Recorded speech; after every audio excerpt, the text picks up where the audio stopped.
et de Kippour, un petit peu de répéter. Et on va étudier les kavanot de Sukkot, surtout, Bezrat Hashem, les fêtes qui vont venir à travers la Torah Chet.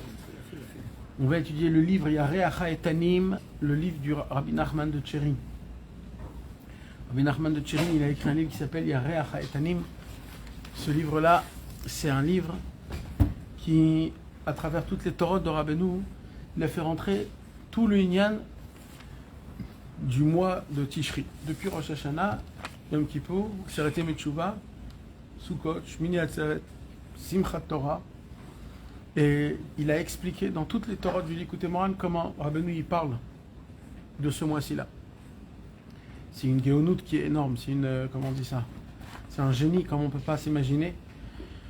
Le Rav de Tcherin, c'était un très très très grand tzaddik qui avait une connaissance dans la Torah comme pas beaucoup il en avait. Il était, si je ne me trompe pas, plus de 27 générations en haut, tous des rabbanim, tous des Av Beddin, tous des Gedolei Olam.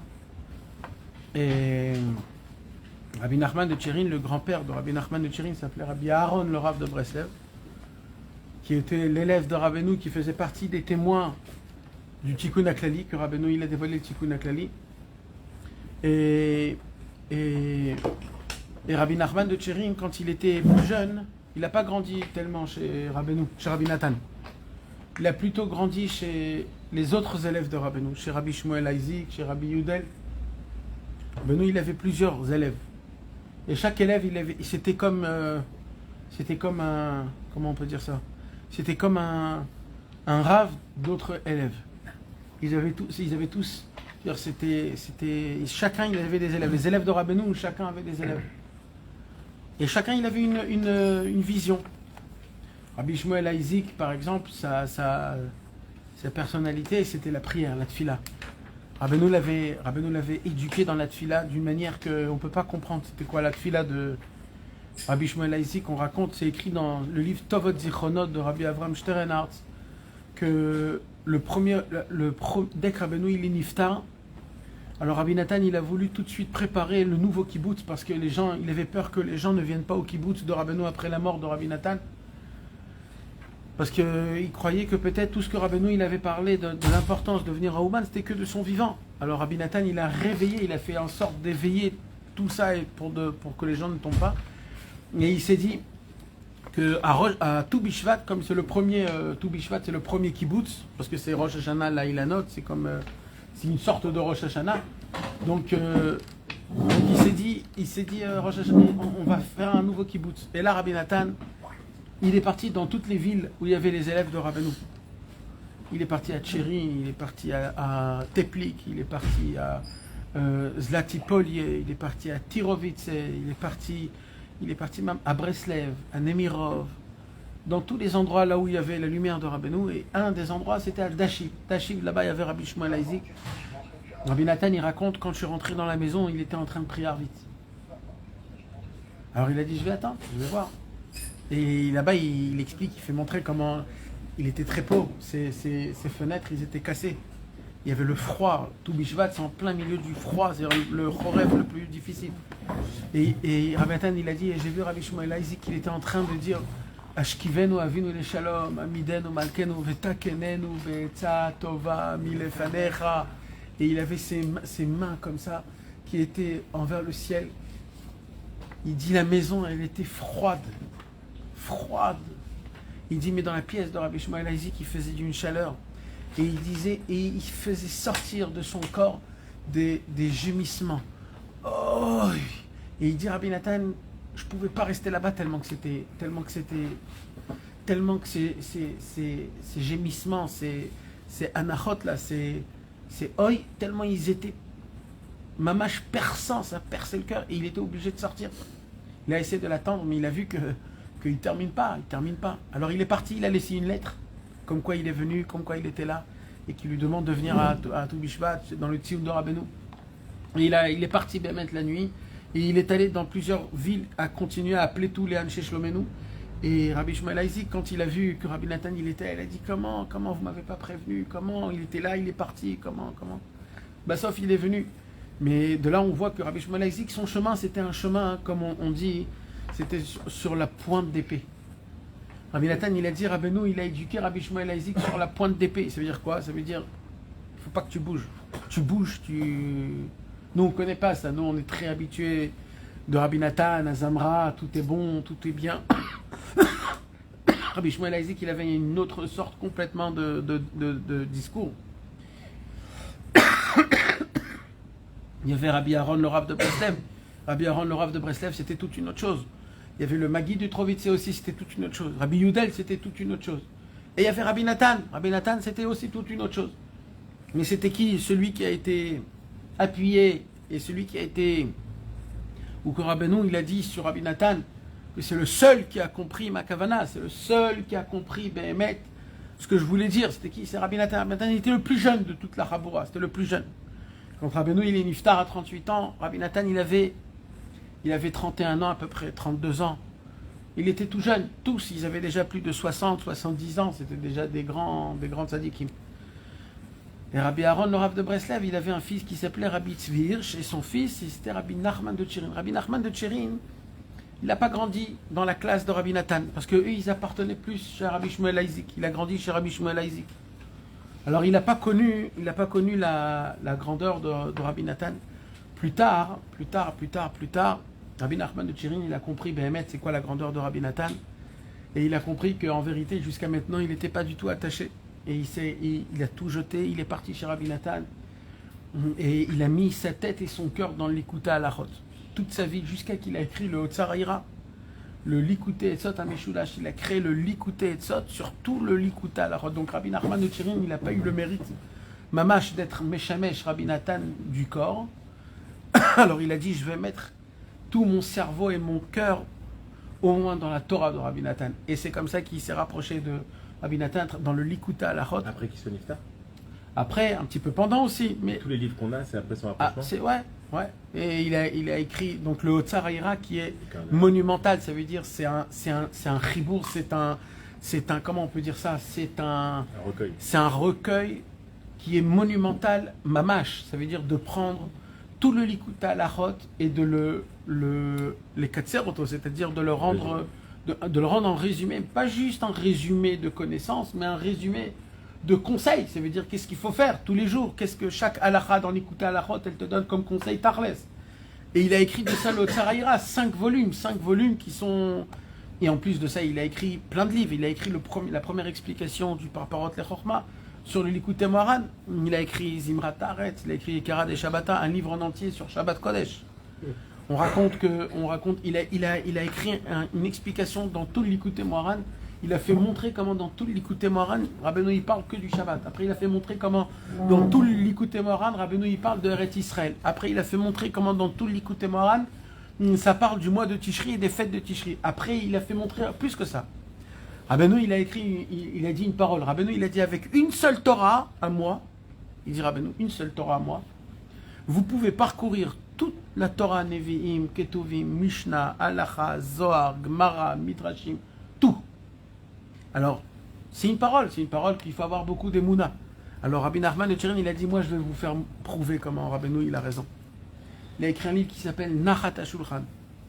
Nachat HaShulchan, c'est un livre, c'est que sur la Torah Aleph. Il a pris la Torah Aleph du Likutei Moharan et il a fait montrer comment tout le Shulchan Aruch en entier, toutes les halachot, une après l'autre, comment tous y sont inclus dans la première Torah du Likutei Moharan. Nachat HaShulchan. C'est qui a imprimé ces livres? À l'époque, tout le monde avait peur parce que personne n'a écrit des livres à part Rabbi Nathan. Rabbi Nachman de Tchirin, il écrit des livres. Qui tu es pour écrire un livre? Il n'y a que Rabbi Nathan qui peut écrire. À l'époque, personne n'avait osé d'écrire. Mais personne voulait imprimer les livres de Rabbi Nachman de Tchirin. Personne. Alors lui-même, il a imprimé 2-3 livres, mais il n'avait pas assez d'argent, il ne pouvait pas. C'est qui a imprimé les livres de Rabbi Nachman de Tchirin? C'est Rabbi Israël Cordonneur, le Rav de Rabbi Israël Ber. Rabbi Israël Cordonneur, il a vu l'importance de ces livres. Il a dit, donne-moi tout, c'est moi qui vais tout imprimer. Il a imprimé Nachat HaShulchan, il a imprimé le Otsar Haïra, il a imprimé plein de livres de Rav de Tchirin. Il a envoyé des lettres à chez tous les Chassidei Breslev, en Israël, en Pologne, en Ukraine. Imprimer, c'est important, la grandeur du tzaddik, etc. Donc on voit que le Rabbi Nachman de Tchirin, c'était un très très grand tzaddik. Ce soir, ce qu'on va étudier, Bezrat Hashem, ça va être de son livre. C'est Yareh HaEtanim, donc le livre qui parle de tous les mois, et on va étudier à travers notre Torah, la Torah 8, Bezrat Hashem, un petit peu les kavanot de ce qu'on a, surtout de Sukkot. Comme on est. J'avais entendu un dibo que quand est-ce qu'il est venu vers Rabbi Nathan, Rahman de Tirim, c'était quand Rabbi Nathan il est parti le voir et il lui a dit ce que Rabbeinu il a fait. Peut-être ce qu'il a rapproché ton grand-père, c'est peut-être que pour toi. C'est que pour toi, pour que toi tu te rapproches vers moi. Et Bémet, il s'est pas rapproché, après il s'est rapproché. Alors, Bezrat Hashem. Alors, on avait déjà, juste comme on a commencé par Rosh Hashanah, alors, d'abord, le Bezrat Hashem, déjà les petites bases de notre Torah pour répéter, qui est très important pour tout le monde. Bezrat Hashem, Rabbeinu nous apprend comment essayer de breuvoir, on dit. Quand on boit de l'eau, s'abreuver. Ouais.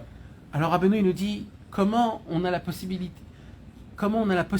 de pouvoir vivre une vie sans manque. Sans manque, mais quand on dit sans manque, c'est pas juste des manques matériels. On parle ici des manques les plus profonds, les plus enfouis et essentiels dans notre corps, dans notre neshama. Même ça se peut même des gilgulim. Il y a des fois qu'on a des manques, on ne sait pas qu'on a des manques, mais en fait ces manques c'est parce c'est des gilgulim d'à l'époque, ça veut dire c'est des réincarnations depuis des vies d'à l'époque. Et les mêmes manques qu'on avait dans les vies à l'époque, on a les mêmes manques aujourd'hui aussi. Ça veut dire on a des manques qu'on doit combler, pas des générations, mais des vies en entière, des vies en entière. Il y a des histoires, comment on voit que les manques qu'il y avait en une vie avant, c'est le même manque qu'il y a dans une vie après. Rabbeinu, il nous apprend un secret qui est exceptionnel. Et il nous dit il y a une possibilité de combler tous les manques possibles qu'il y a dans toute une vie d'un homme. Tous les manques dans tous les niveaux, dans tous les. C'est quoi? Il dit Rabbeinu, quand on arrive à s'attacher jusqu'à s'abreuver, à boire, à respirer le souffle de la vie.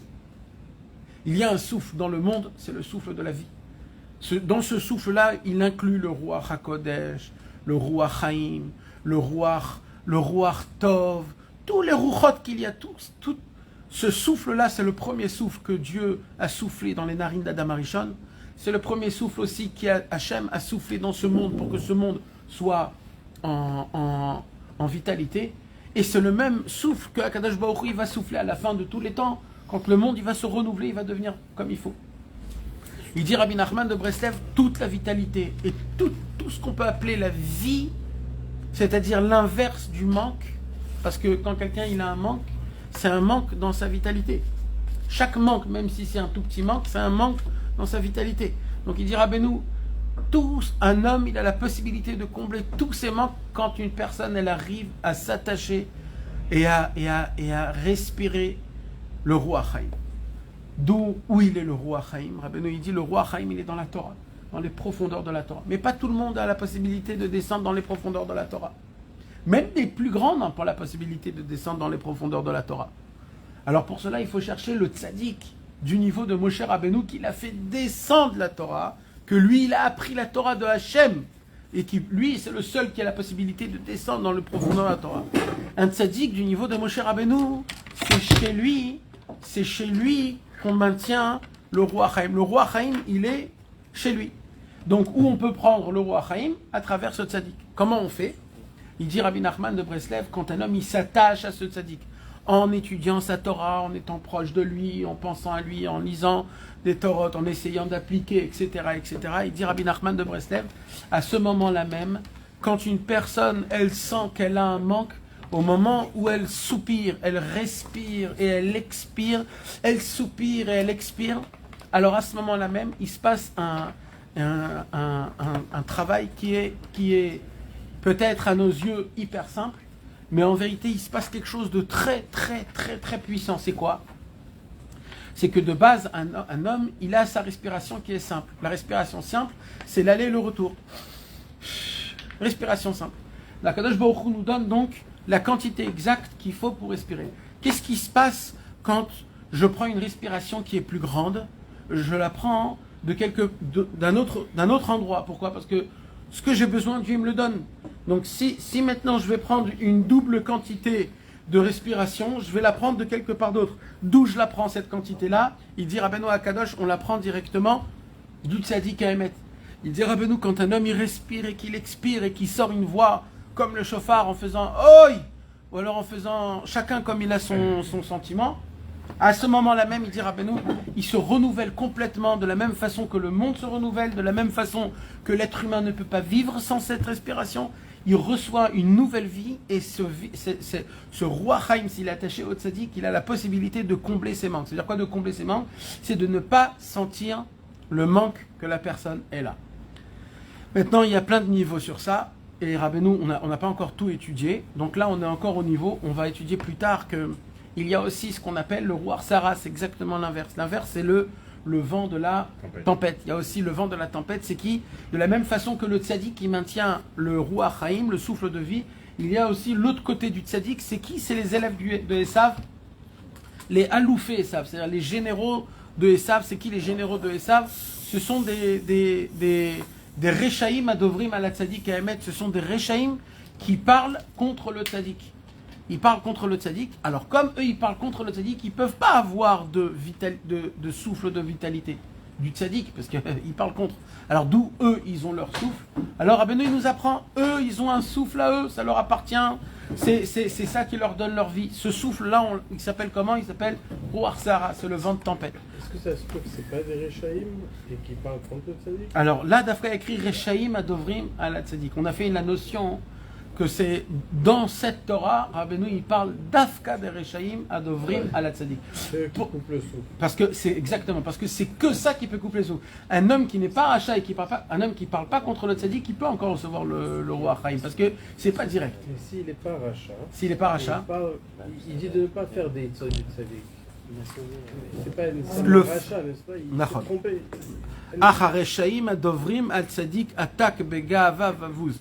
Donc là, Rabbeinu, il est méfourache en nous disant, Medoubar ici d'un rachat qui parle contre le tzaddik, des paroles de attaque begava vavuz, c'est-à-dire des paroles mensongères avec une grande gava, c'est-à-dire une grande orgueil. Alors là, on parle vraiment d'une personne qui est très loin, qui a de l'importance, qui a entendu, qui a écouté, qui connaît. Maintenant, hein? Là, Rabbeinu, il parle des Rechaïm. Là, il parle des Rechaïm Adovrim.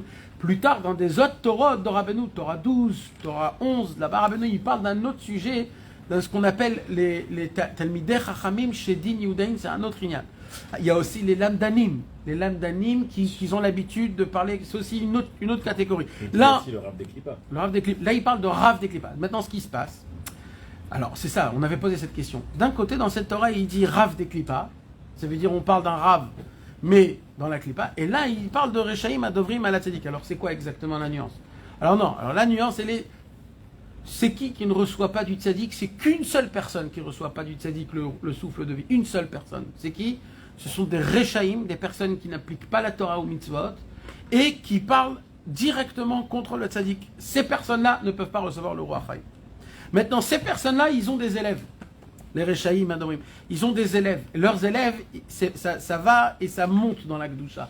C'est pas comme dans la Touma où ça va et ça descend. Eux, ça va et ça monte. Ça veut dire, normalement, vous allez toujours voir qu'à côté des personnes comme ça, ils ont toujours à côté d'eux un homme qui est soi-disant aussi dans la Torah pour le matzpoun, pour cacher les remords, pour se dire, moi je suis pas contre là-dedans. Donc ils sont, ces gens-là, des gens importants dans la Torah, eux c'est des Rav de Klippa, et Rabbeinu il dit, le Rav de Klippa, eux ils puisent leur roi Chaim de Esav directement, que Esav lui, il puise, il dit Rabbeinu, le Chidouche, c'est qu'en fin de compte, même le rachat le plus grand, il puise chez le tzaddik. Comment il puise chez le tzaddik? On a expliqué, quand un homme il est proche du tzaddik, alors le tzaddik, il lui donne le souffle de vie. Maintenant, pourquoi le tzaddik, il lui donne le souffle de vie? Pour qu'il puisse servir Hachem. Maintenant, moi, je vais prendre ce souffle de vie-là, je ne vais pas servir Hachem. Je vais aller jouer aux cartes. Alors le tzaddik, il dit, mais je t'ai donné tout ce confort pour que tu sers Hachem. Et là, qu'est-ce que tu as fait? Tu es parti jouer aux cartes. Top. Alors maintenant, le tzaddik, il dit, ça m'appartient à ce roi Chaim. Maintenant, comme tu es parti aller jouer, et ça, il dit, je peux le prendre, puisque maintenant, tu es dans le mot de l'autre côté. Et comme ça, il prend le roi Chaim, et c'est ça qui va le rendre Ruach Sarah. Ruach Sarah, ça veut dire une tempête. Et c'est comme ça, malheureusement, que les personnes, ils vont tomber, et c'est des choses qui sont graves. Qu'est-ce qu'il faut faire? Il faut se garder. Il faut beaucoup se garder. Il faut beaucoup l'Ishamer. Et Rabbeinu, il nous apprend plusieurs choses. Ce qu'on va apprendre ce soir, Bezrat Hashem, c'est comment on va essayer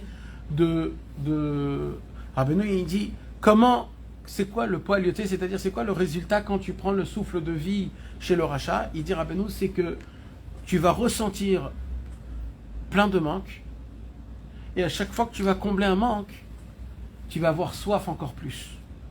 Donc c'est l'inverse de chez le tzaddik. Le tzaddik, quand tu soupires, il te donne le comble, il te comble tes manques. Mais par contre, chez le rachat, je n'étais jamais content. Comme dans le chacham et le tam. Le chacham, il avait tout. Mais jamais il était content. Toujours il soupirait parce qu'il y a quelque chose de mieux. Par contre, le tam, il avait plein de manques. Mais lui, il soupirait et il était content. Il n'avait pas de problème. Ce qu'on lui donnait, il était content. Même, et c'était quoi le plus important de ce qu'il disait? C'est que le chacham, il regardait toujours à travers les autres. Et le tam, il regardait que à travers moi-même. Et c'est ça le secret que Rabbeinu, il nous apprend. Comment être joyeux? Comment être joyeux? Quand tu regardes que toi-même. Tu ne fais pas des comparaisons de ta vie ou de ce que tu as acquis ou de ce que tu fais, même dans la Avodat Hashem, à travers quelqu'un d'autre. Et le rachat, tout ce qu'il gagne, tout ce qu'il perd, tout ce qu'il a, tout ce qu'il fait, c'est toujours à travers un comportement qui est... Alors on avait expliqué que tout le travail de Elul, c'était de sonner le chauffard. C'était quoi la sonnerie du chauffard?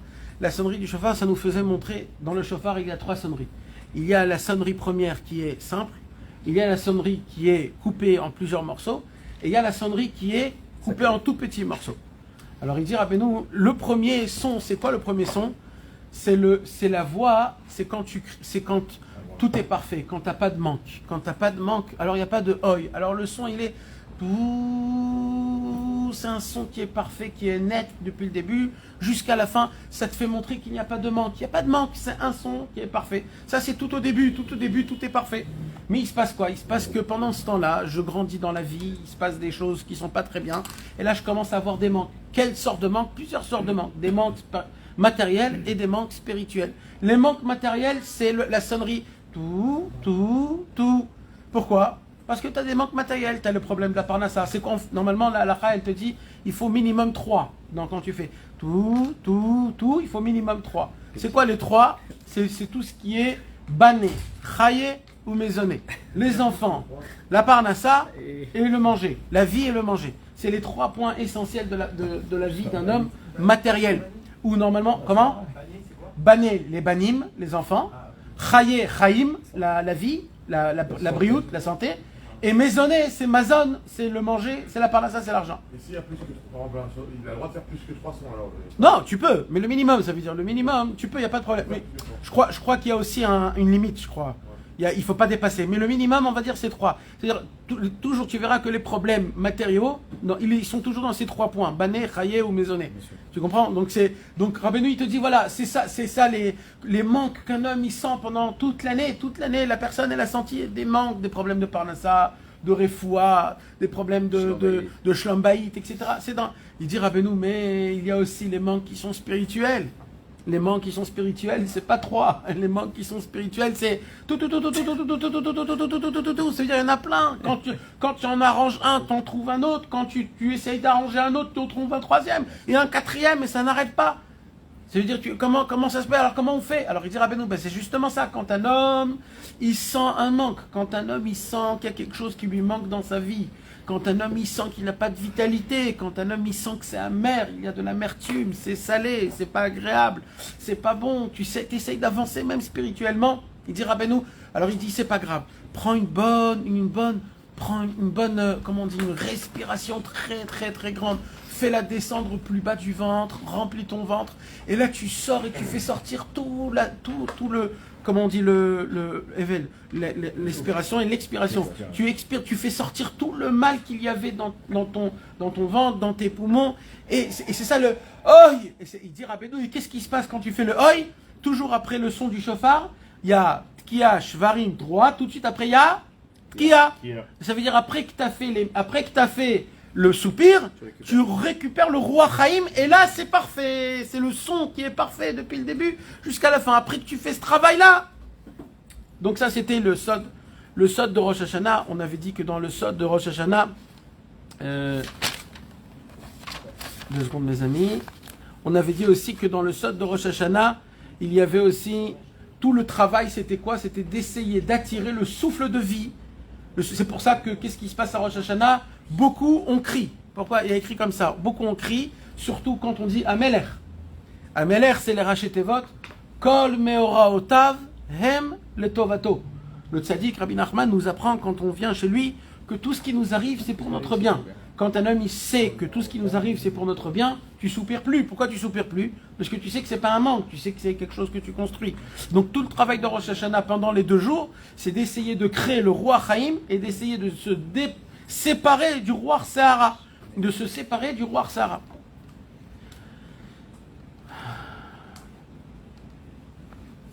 Après, on avait expliqué sur les Malchuyot, Zichronot, Shofarot, que tout dans Moussaf, tout ce qu'on lit, c'est tout en fonction, pareil, de se séparer du roi Sahara, faire la Hanacha pour recevoir le roi Chaim, et après, combler les manques.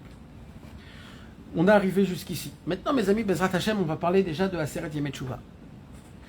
Aseret Yemei Teshuvah, on est en plein Aseret Yemei Teshuvah. Les 10 jours, qu'est-ce qui se passe d'après notre Torah pendant la Aseret Yemei Teshuvah? Rabbeinu, il nous apprend avec tout ce qu'un homme il a fait depuis le mois d'Elul jusqu'à Rosh Hashanah. Rosh Hashanah, c'est énorme. Ça veut dire qu'il y a tout un concept qu'on a expliqué le cours dernier pendant 1h30, 2 heures, que d'après la Torah Chet, que tout ce qu'on essaye de faire pour enlever ce vent de folie, de tempête, et pour essayer de amener le vent de la vitalité, le vent de la... Alors si c'est comme ça, alors ça y est, c'est terminé. Comme quelqu'un m'a posé la question, il m'a dit, qu'est-ce qu'on a besoin de faire Yom Kippour? Après qu'on a eu un Rosh Hashanah aussi grand et que le tzaddik, qu'est-ce qu'on a besoin? Tous les tikkunim qui se passent, d'après ce qu'on a lu ici. On a lu ici dans Rabbeinu que le tzaddik, il a la possibilité de pardonner. Nachon, on a lu ça. Le tzaddik, il a possibilité de... Comment? Parce qu'il y a écrit Vayomer Adonai Salarti Kidvarecha. Akadosh Baruch Hu, il a dit Kidvarecha, ça veut dire en fonction de ta parole. Ça veut dire c'est toi qui vas dire Machoul et moi je dis Machoul. Donc c'est le tzaddik qui est Mechaper la Avonot. Si c'est le tzaddik qui est Mechaper la Avonot, alors Bémet, qu'est-ce qui se passe? Là, il se passe quelque chose de très fort et c'est là le Yareach Haïtanim va nous dévoiler un secret énorme. Qu'est-ce qui se passe pendant la Aseret Yemei Teshuvah, mes amis? Un chidouche très très très très fort qu'il faut très connaître. Il dit pendant le Aseret Yemei Teshuvah, le Aloufé et Sav, les comment on va dire ça, les Chayalim, comment on va dire les princes des Sav, les généraux des Sav, la guerre, l'armée de Esav, qui inclut tout ce qu'il inclut. Pendant les 10 jours de Teshuvah, mes amis, ils sont en train de combattre contre nous.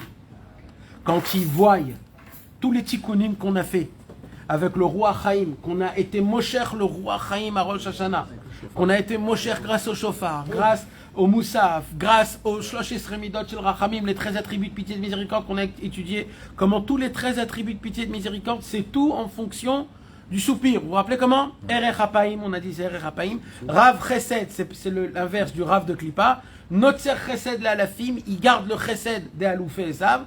Nose Avon Vafesha, Vechata Venake. C'est-à-dire le tzaddik, quand il fait tout ce travail-là, Vechata Venake, il arrive à te il arrive à complètement te nettoyer. Alors qu'est-ce qui se passe? Alors là, le Esav, il est en train de combattre contre la personne qui a fait ça. Pendant les 10 jours de la Teshuvah, nous on croit qu'on va être au top. Nous on croit qu'on va essayer de faire tout comme il faut. Surtout ceux qui sont partis à Ouman, ils ont fait Teshuvah, Hirouré Teshuvah, etc. Quand on revient, on se dit bon, cette année, elle va être comme ça, je vais faire comme ça, je vais me conduire à carreau, je vais rajouter dans la voie d'Atachem. À peine tu arrives, à peine tu trucs, et là tu t'en prends, t'en prends de tous les côtés jusqu'à que, même pour les gens qui sont pas, c'est-à-dire, on s'en prend très très fort à Aseret Yemei Teshuvah. Tu te dis mais les slichot avant je les faisais, maintenant c'est plus difficile. Tu es tout dans un bilboul. Il dit Rabbi Nachman de Tchirim dans Reach Haïtanim, c'est normal, c'est hyper normal. Pourquoi c'est hyper normal? Il dit parce que là c'est le combat des généraux de Esav. Les généraux de Esav, les Rav de Klippa, ils sont là, ils sont en train de te tirer des coups, des tempêtes. C'est marrant qu'il y a une tempête énorme en Floride, juste en plein milieu de la Aseret Yemei Teshuvah. Qui veut dire c'est Mamash la tempête, le roi Sahara de... C'est après qu'il y a eu un roi Chaim à Ouman, il y a eu un roi Sahara en Floride. Énorme. Et là, c'est ça le roi Sahara, ça te donne des coups, Alors il dit, alors qu'est-ce qu'il faut faire? Et là, il dit Rabbi Nachman de Tchirim, dans le Reach Haïtanim, le secret de la Aseret Yemei Teshuvah, c'est une seule chose, et la plus simple, c'est quoi? Il dit répéter des milliers de fois, et de faire des gémissements, et des oi, et des, comment on dit, des anachot, des Des soupirs, de soupirer, il dit, il n'y a que des soupirs et des cris. Comme ça, il dit, il n'y a que des soupirs et des cris. Le travail de Aseret Yemei Teshuvah, c'est qu'une seule chose, il dit Rabbi Nachman. C'est qu'une seule chose. C'est les personnes qui lisent des Teilim et des Tfilot et qui soupirent et qui crient dans la prière, dans l'Idbodedou, dans la Tfila, même pendant Shabbat, pendant les Zmirot de Shabbat, des soupirs. C'est des autres façons de soupirer, mais c'est des soupirs aussi. Et tout le travail de Aseret Yemei Teshuvah, c'est que des soupirs. Pourquoi? Parce que là, on est en train de créer en profondeur, encore plus et encore plus, le tikkun qui va complètement anéantir Esav. Quand, mes amis? À Yom Kippour. Qu'est-ce qui se passe à Yom Kippour, mes amis? Qu'est-ce qui se passe à Yom Kippour? Il y a les bucs, les deux bucs. Il y a les boucs. Il y a un bouc pour Hachem et un bouc à la Azazel. C'est quoi le bouc de Hachem et le bouc de Azazel? Comment on dit un bouc en hébreu? Sa'ir. Sa'ir, on a dit que Esav, Ish, Sa'ir. C'est quoi le bouc de Yom Kippour? On va prendre le bouc et on va dire à Esav, on va te jeter. Vous savez, mes amis, on l'emmenait, le bouc, on l'emmenait dans une montagne qui était spécialisée à côté de Yerushalayim, ou à peu près entre Yerushalayim et le nord, vers Yam HaMelach. Là-bas, il y avait une montagne qui était remplie de pics. On la connaît aujourd'hui, la montagne. Et il y a écrit qu'on jetait le bouc d'en haut. Elle n'arrivait même pas à la moitié de la montagne. Venasu Evarim, elle était déchiquetée complètement. Et on dit, Kacha Imache Avonot Am Israël, comme ça les Avonot du Am Israël, ils vont être déchiquetés. Mais pourquoi on prend Dafka le Seir, la Azazel? C'est justement le Seir, c'est Esav, parce qu'on veut prendre Esav, et on va dire Esav, le roi Sahara, on va te le jeter, on va te l'anéantir, on va le casser, briser. Maintenant, comment on le fait ça? Quand on commence le travail depuis Rosh Hashanah. Maintenant, il y avait le premier bouc, il était pour Hachem, parce que dans le ventre de Rivka, il y avait Yaakov et Esav, c'était les deux boucs. Il y avait Yaakov, c'est le Seir la Hachem, c'était le bouc qui va à Hachem. Et il y avait Esav, c'était le Seir la Azazel. Le tikkun de Esav, c'est Yaakov. C'est pour cela que Rivka, elle pouvait pas, elle avait Yaakov et Esav en même temps. Et Yaakov, ça va être la réparation totale de Esav. Pendant ce temps-là, on n'a pas encore cette réparation. Mais le travail essentiel de Yom Kippour, mes amis, tout Yom Kippour se tourne autour du Goral la Hachem et Goral la Azazel, le travail qu'on fait à Yom Kippour de Moussaf. Ça, c'est donc le point essentiel. Maintenant, à Yom Kippour, mes amis, il se passe quelque chose de très, très simple. Il y a ici un marzor de Yom Kippour? Bien sûr. Derrière toi. En dessous de... Ouvre le Echad. Tiens, la gare. Ouvre le Echad. Shabbat, quand dans ton verre, il dit on n'a pas le droit de dire oi. T'as raison. Est-ce que c'est que oi ou même les soupirs, on n'a pas le droit de faire? Normalement, on ne doit pas soupirer, on ne doit pas... Normalement, Todarba. Normalement, on ne doit pas. Shabbat? Ouais. Parce que Shabbat, aucun manque tu dois ressentir. Quand ça vient naturellement. Alors, moi je dis comme ça. Moi je dis, mais moi ça se peut que je me trompe, hein, je sais pas, peut-être. C'est écrit comme ça. Ah ben moi aussi ça sort. Et quand ça sort. Mais moi je dis, le Shabbat aujourd'hui, on le ressent pas bichlal. Alors si on arrive à ressentir un manque, alors adraba, bataille. Mais ça sourd ou pas alors? Non, à sourd, masso. Le soupirer pour le Shabbat. Non, Rabbeinu il dit que Shabbat, on doit être tout le temps médecine. Mais ça nous aide, le soupir, à enlever les... Si ça t'emmène de la tristesse, non. Encore une fois, si t'es par exemple, tu es en train de parler avec Hachem et là t'es élève Mishbar, et tu pleures. Et toute la semaine t'as pas pleuré, et t'es pas élève Mishbar. Alors t'es élève Mishbar pendant Shabbat. Qu'est-ce qu'il y a? C'est pas grave. Mais t'as les fiches techniques. La fiche technique c'est que toute la semaine t'es élève Mishbar, et t'arrives en Shabbat. Parce que dans Sikhot HaTorah, il dit comme ça, Rabbi Nathan, est-ce que tu as été des simcha pendant le Shabbat? Ouais, des fois je suis des simcha, il dit non, il faut être mamash, c'est Sirah 150 et des poussières. Mamash, il faut être des simcha pendant le Shabbat, et il a beaucoup, je l'ai lu hier avant-hier. Donc le Shabbat, il n'y a pas de manque, tout est comblé, et tu dois être 100% des simcha, mais maintenant on est qui on est. Le soupir, si ça te libère des fois des mauvaises pensées, tu soupires, tu te sens mieux. C'est assourd ou c'est pas? Non, c'est moutard, ça, il n'y a pas de problème. Le soupir, il est interdit au moment où un homme, il se rappelle de quelque chose de mal et ça lui fait un peu... et ça va entraîner peut-être à avoir des pensées, et comment ça va se passer, et comment ça va être. Et ça, Shabbat, c'est pas bien. Shabbat, tu dois être libre de tout. Mais bien sûr que si une personne, son honnête Shabbat, c'est de soupirer, c'est pas que c'est permis, c'est un devoir. Ça fait du bien. Ken. Tu voulais dire David, quelque chose? Je fais même pas exprès. Maintenant, écoutez bien, mes amis, c'est très important. Chacun il fait comme il a besoin, comme il a envie, mais moi je vais vous dire quand même quelque chose de très important. Dans les Sfaradim, il y a plusieurs minagim. Il y a Edut HaMizrach, il y a Tzfon Afrika, il y a Yerushalmi. Il y a plusieurs minagim chez les Séfarades. Je parle rien que chez les Sfaradim. D'accord? Donc chez les Sfaradim, il y a un minag, c'est à la fin de Yom Kippour, de sonner du shofar, sonner le shofar, la dernière sonnerie du shofar après la Neila dans le Kaddish à la fin. D'accord? Maintenant, cette sonnerie-là, mes amis, elle n'est pas importante. Ça veut dire elle n'est pas obligatoire. C'est pas une sonnerie que tu dois faire la bracha ou qu'on est obligé d'écouter cette sonnerie. Non. Cette sonnerie, elle est pour une seule chose. Pourquoi? Pour nous rappeler le Yovel. Le Yovel, c'est quoi? Le Yovel, ça fait parmi les comptes qu'on doit compter, un comptage, c'est tous les 50 ans. Tous les 50 ans, il y avait ce qu'on appelle le Yovel. Maintenant, le Yovel, mes amis, à chaque fois qu'il y avait le Yovel, la Torah, elle nous enseigne qu'il faut prendre le shofar et il faut sonner la sonnerie du Yovel. Comme aujourd'hui, il n'y a pas le Yovel, pour plusieurs raisons, ou alors parce qu'on ne sait pas le comptage, il y en a qui savent le comptage, ou alors parce qu'aujourd'hui, il n'y a pas de nafkamina kolkar pour la halacha au sujet du Yovel. Alors aujourd'hui, on fait un minag, c'est que tous les kippour, pour se rappeler du Yovel, on sonne le shofar, comme si peut-être c'était cette année. La question qui se pose, c'est quoi qu'on sonnait pendant le Yovel? C'était quelle sonnerie on faisait? Et quel bracha? Non, il y avait bracha aussi. C'est pas le chauffard. Mais on ne fait pas aujourd'hui de bracha. Même si on sait, on ne fait pas aujourd'hui. C'était pas les trompettes qu'on sonnait? Alors c'était une trompette. Il y en a que c'était du chauffard. C'était un chauffard, c'était une trompette, c'était... À l'époque, ça se ressemblait. Je ne me rappelle plus exactement c'était quoi. En tout cas, c'était quoi les sonneries qu'il fallait? Alors il y a plusieurs avis dans ça. Il y en a qui disent que c'était les mêmes sonneries du chauffard. Simple, triple et quadruple. D'accord? Il y en a qui disaient non, c'était qu'une seule sonnerie. Tout, ça suffit. Il y en a qui disent non, c'était tout. Bah, sauf la halacha, c'était quoi? La halacha, c'est qu'il faisait une seule sonnerie depuis le début jusqu'à la fin, terminée. Comme aujourd'hui, il n'y a pas le Yovel, alors il y a des gens qui ont dit on va pas faire la même chose, on va faire autre chose pour faire montrer que c'est pas le vrai Yovel. Alors au lieu de sonner une seule sonnerie, alors on va sonner que 3 gdolas. C'est quoi 3 gdolas? C'est un grand son de... C'est la dernière sonnerie qu'on sonne. Mais ça, mes amis, on a expliqué un chidouche qui est énorme. Ça, c'est que chez un côté des Sfaradim.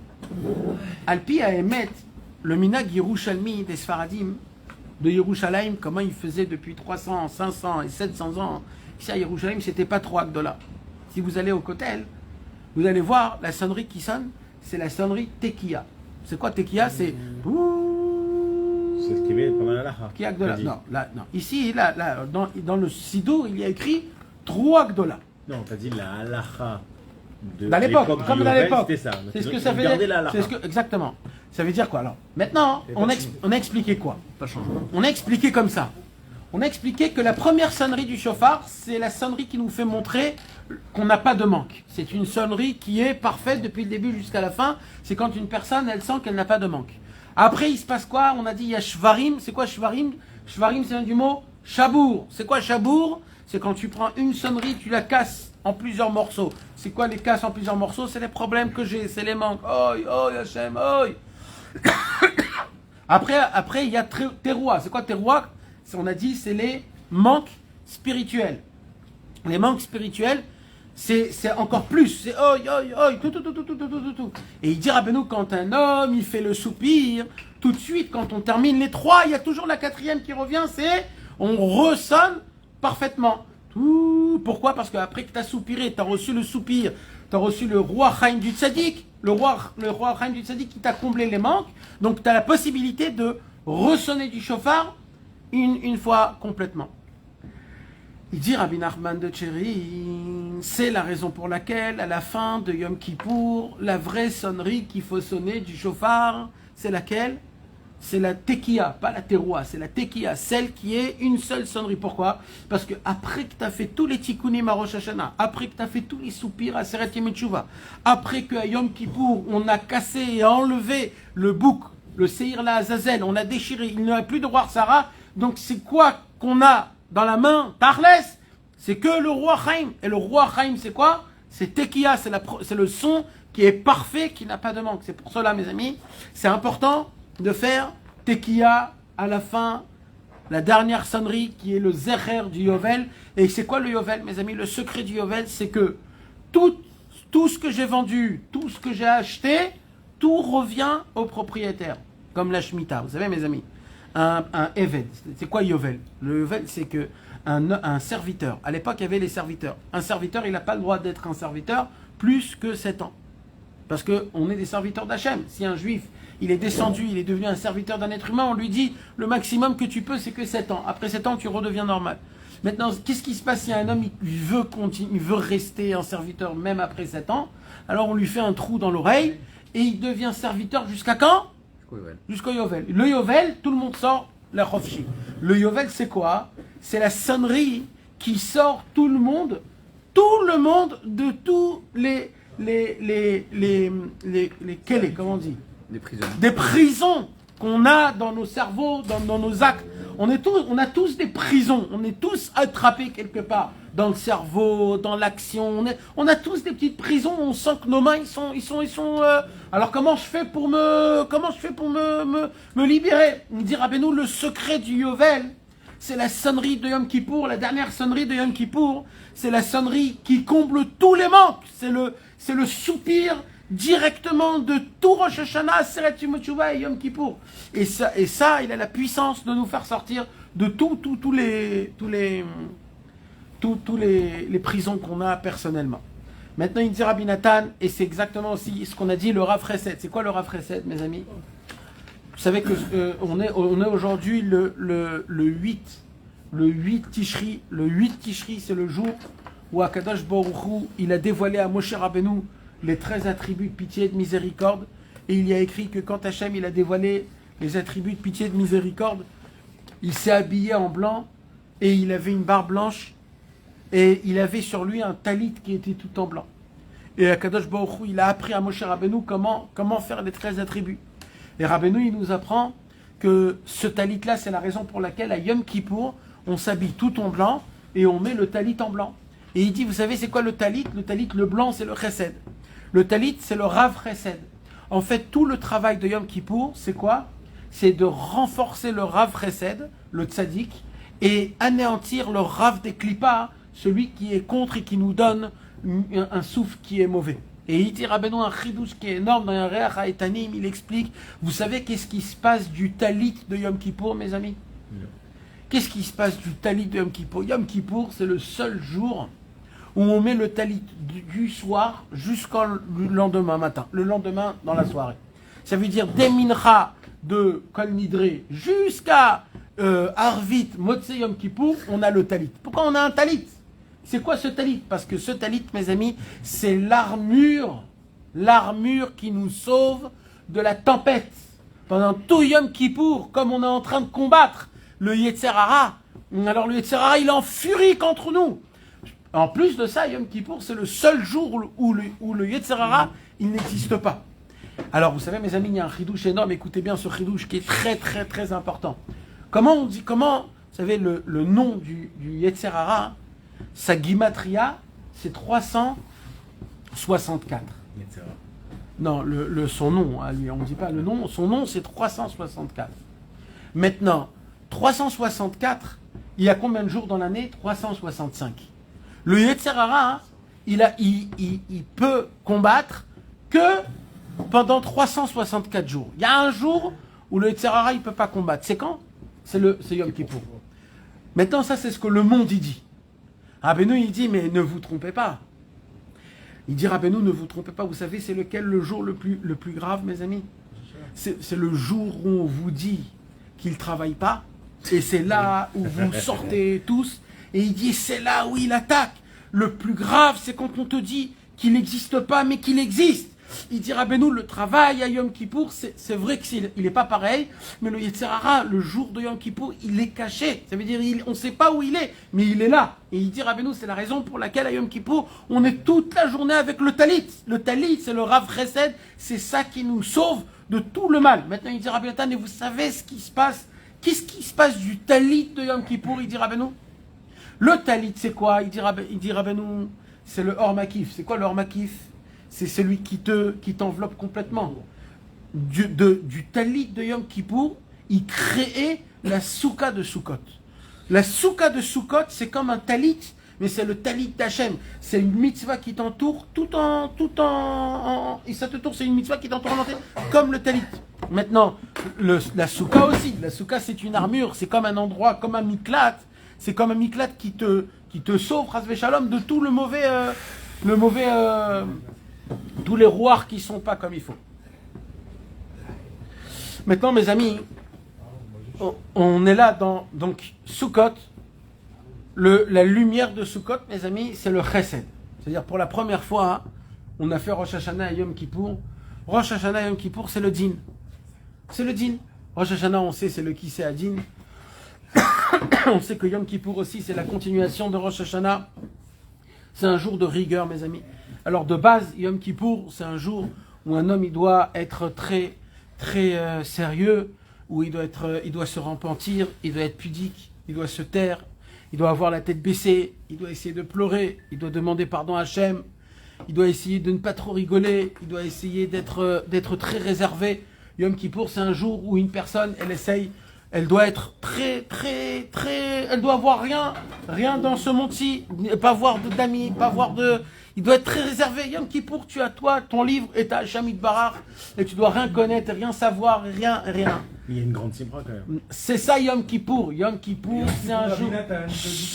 Yom Kippour, de base, dans la Halacha, dans le Rambam, dans le Shulchan Aruch, dans tous les Sifrei Aposkim, Yom Kippour, c'est un jour de rigueur. C'est un jour où dans le livre, on a dit Ayom Venora.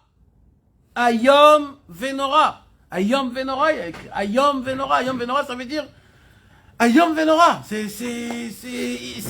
fait très peur. Qui ne trempe pas, qui ne sue pas, qui Yom Kippour, c'est... Mais ça, c'est pour un certain niveau. Il y a un niveau qui est au-dessus. Il y a un niveau qui est au-dessus, ça. Déjà, il faut savoir la base. La base, c'est ça, mes amis. Yom Kippour, la base, c'est ça. Maintenant, il y a un niveau qui est plus élevé. Un niveau qui est beaucoup plus élevé. C'est quoi le niveau qui est plus élevé? Il y a un niveau qui est plus élevé. C'est comme c'est écrit dans Tana Deve Eliyahu. Il est écrit là-bas que c'est quoi le jour le plus joyeux pour Hachem Yitbarach de toute l'année? C'est Yom Kippour. Pourquoi? C'est le jour où mes enfants se lavent de leur saleté, juste en prononçant les fautes qu'on a fait. Akadosh Baruch Hu, ça ressemble à une histoire. Qu'est-ce qui se passe dans l'histoire? C'est un bébé il a la couche, et il a fait ses excréments, et il a fait toute une nuit, il a fait. Maintenant, le bébé, il se lève le matin, il vient, il sait même pas parler, il vient, il dit maman, réveille-toi, réveille-toi. Et sa maman, comme elle était déjà réveillée jusqu'à 2h du matin, à faire le repassage et à manger pour les enfants, etc., c'est dur pour elle de se lever. Alors le bébé, il dit maman, réveille-toi, maman, réveille-toi, maman, réveille-toi. Elle est là éclatée, elle est fatiguée. Top. Le bébé, il voit que la maman, elle se réveille pas. Lui, il a une couche qui est remplie. Ça commence à l'embêter, à le gratter. Qu'est-ce qu'il fait le bébé quand il a une couche qui est remplie? Il s'assoit par terre et il commence à s'amuser avec sa couche. Et il commence à l'ouvrir, sa couche. Et quand il commence à ouvrir sa couche, vous savez déjà ce qui se passe. Et il en met partout, il se salit, toute la maison est remplie, ça sent mauvais. Maintenant, les enfants, ils se lèvent, ça pue, ça sent mauvais, etc. Et là, la maman, elle se lève. Et quand la maman, elle se lève, elle voit l'enfant avec la couche ouverte, avec la caca partout, et ça sent mauvais dans toute la maison.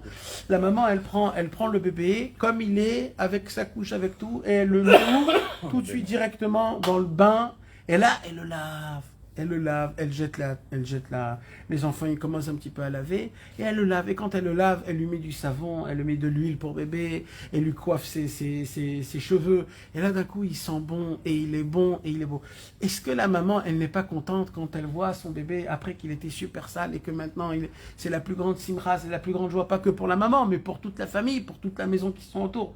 Donc le jour le plus beau et le plus grand et le plus fort, le jour le plus joyeux pour Akadosh Baruch Hu, c'est le jour où le juif, il vient chez Hachem, il dit Hachem, pardon, j'ai fauté, je te dis tout ce que j'ai fauté, et je baiserai Hachem, j'espère de ne pas faire, enlève-moi Hachem toutes mes fautes, nettoie-moi de toutes mes fautes, et c'est aussi simple que ça, mes amis, c'est quand tu demandes à Hachem, Hachem il te fait, quand un bébé il demande à sa maman, lave-moi parce que je suis rempli de caca dans ma couche, alors Akadosh Baruch Hu il fait ça, tout de suite, Akadosh Baruch Hu il dit ok, tu pues, tu sens mauvais, je vais tout de suite te laver. C'est quoi la différence entre Rosh Hashanah et Kippour?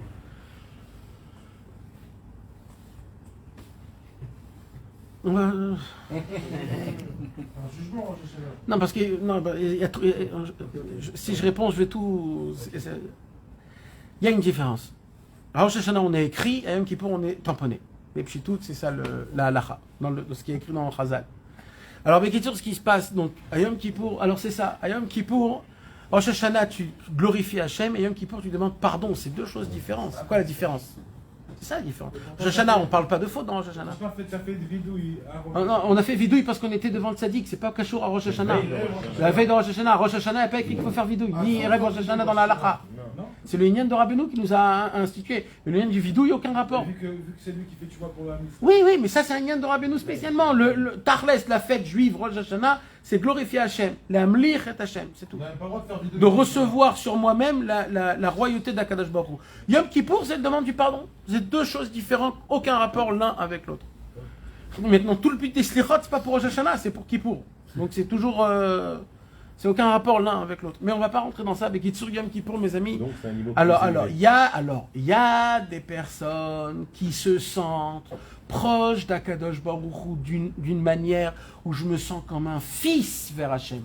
Quand je me sens comme un fils vers Hachem, mais mon seul problème c'est que je suis encore un bébé qui fait sur soi-même ses besoins, alors un homme comme ça, Yom Kippour, il doit chanter et danser. Mais un homme que malheureusement il n'a pas cette sensation de fils comme Hachem, il a la sensation plus de serviteur d'Hachem, où je suis obligé de faire, et c'est une obligation, il faut comme ça, il faut faire comme ça, il faut faire comme ça, il faut étudier comme ça, il faut faire comme ça, parce qu'il faut faire comme ça, et c'est comme ça, et c'est comme ça. Je dis pas que c'est mauvais, hein, mes amis, c'est deux avodot, c'est aucun rapport, il n'y a pas un est mieux que l'autre, c'est deux choses. Il y avait des avadim, il y avait des banim. Il y a même une mara dans la Sechet Brachot, un grand tzaddik a demandé à un autre petit tzaddik de prier pour lui parce qu'il était malade. Alors sa femme, elle lui dit, tu demandes à lui de prier, mais toi tu es plus grand que lui. Il lui dit, moi je suis un président dans le ciel. Lui, c'est un petit serviteur. Le serviteur, il rentre plus facile chez le roi que le président. Donc ça veut dire, c'est aucun rapport de mieux ou pas mieux. C'est de travail. Il y a le travail de serviteur, il y a le travail de banim. Celui qui est serviteur, alors il doit vraiment pleurer. Il doit vraiment se mordre les lèvres parce que tu as été un serviteur, tu ne t'es pas conduit comme il faut. Par contre, celui qui se sent comme le fils d'Akadosh Baruch Hu, mais que malheureusement je me suis sali, un homme comme ça, il doit chanter dans ça Yom Kippour. Maintenant, mes amis, Sukkot. Oui. Alors, dès que Yom Kippour est terminé, la première halakha de Yom Kippour, c'est quoi? C'est une mitzvah de faire la soukha. De commencer la préparation de la soukha. Qu'est-ce qu'il y a dans la soukha? On a dit la soukha, c'est quoi? C'est le talit de Yom Kippour. Le talit de Yom Kippour a créé la soukha. C'est ça qui va créer toute la lumière de la soukha. D'accord? Plus un homme il est sous son talit, plus la mitzvah de la soukha, elle va être chez lui encore exceptionnelle. Maintenant, c'est quoi le secret de la soukha? Le Zohar HaKadosh, il dit c'est quoi la soukha? C'est le makifim, c'est quoi? C'est, comment on dit un chibouk? C'est l'enlacement d'Akadosh Baruch Hu, que Akadosh Baruch Hu il t'enlace, c'est le chibouk d'Akadosh Baruch Hu. C'est ça l'enlacement. Pourquoi? C'est ça que elles sont blanches, Nathan? Parce que non, c'est bien, tu peux dire ça aussi. C'est une question. Oui, en fait, toutes les sous-cotes, elles sont blanches. Il y en a des noirs aussi, il y en a des... Non mais... tu peux dire ça aussi parce que tu peux dire ça. Mais je sais pas si Mamash il y a une kavana. En tout cas, ce qui est important de ça, mes amis, c'est la halacha, c'est qu'il faut deux mechitzot ve'achat shel tefach. C'est-à-dire, il faut minimum 7, deux murs, et le troisième mur, ça suffit un tefach. Le troisième mur, ça suffit un tefach. Alors ça ressemble à quoi? Ça ressemble à une main. Ici, ça, c'est un dofen, un autre dofen, et ça, c'est un autre dofen. C'est le chibouk d'Akadosh Baruch Hu. Comment on ressent le chibouk d'Hachem, mes amis? Comment on ressent le chibouk d'Hachem? Quand on est mechabek le talit à Yom Kippour. À Yom Kippour, quand on va mettre le talit toute la journée, le kippour de talit, ça va être l'armure pour toute l'année de ne pas tomber dans le Ruach Sahara. Maintenant, l'essentiel travail de Kippour, mes amis, écoutez, maintenant, on va rentrer mamash dans le concret, mamash. L'essentiel, vous savez, à Sukkot, le chesed, il descend dans le monde. Le chesed. Jusqu'à maintenant, il y avait le din, à Sukkot, c'est le chesed, c'est l'amour. Al-Pi Kabbalah, il manque le chesed dans toutes les sphirotes. Il y a 7 sphirotes. Chesed, Gvura, Tiferet, Netzach, Od, Yesod, Malchut. D'accord? Il y a 7 sphirotes, c'est-à-dire il y a 3 plus 7. Les 7, c'est ce qui nous appartient. Maintenant, dans les 7 sphirotes, chaque sphira, elle a encore 10 sphirotes. C'est-à-dire, dans Chesed, il y a Chesed, Gvura, Tiferet, Netzach, Od, Yesod, Malchut. Dans Gvura, il y a Chesed, Gvura, Tiferet, Netzach. Mais le problème, il dit, le Hari HaKadosh, c'est dans chaque sphira des 7 sphirotes, il manque une sphira. Il manque le chesed. Il manque le chesed dans chesed, il manque le chesed dans Gvura, il manque le chesed dans Tiferet, il manque chesed. Alors comment on fait? Le travail à nous, c'est quoi? C'est de prendre les 4 espèces et de les comment on dit? De les balancer, de les remuer dans les 7 coins du monde.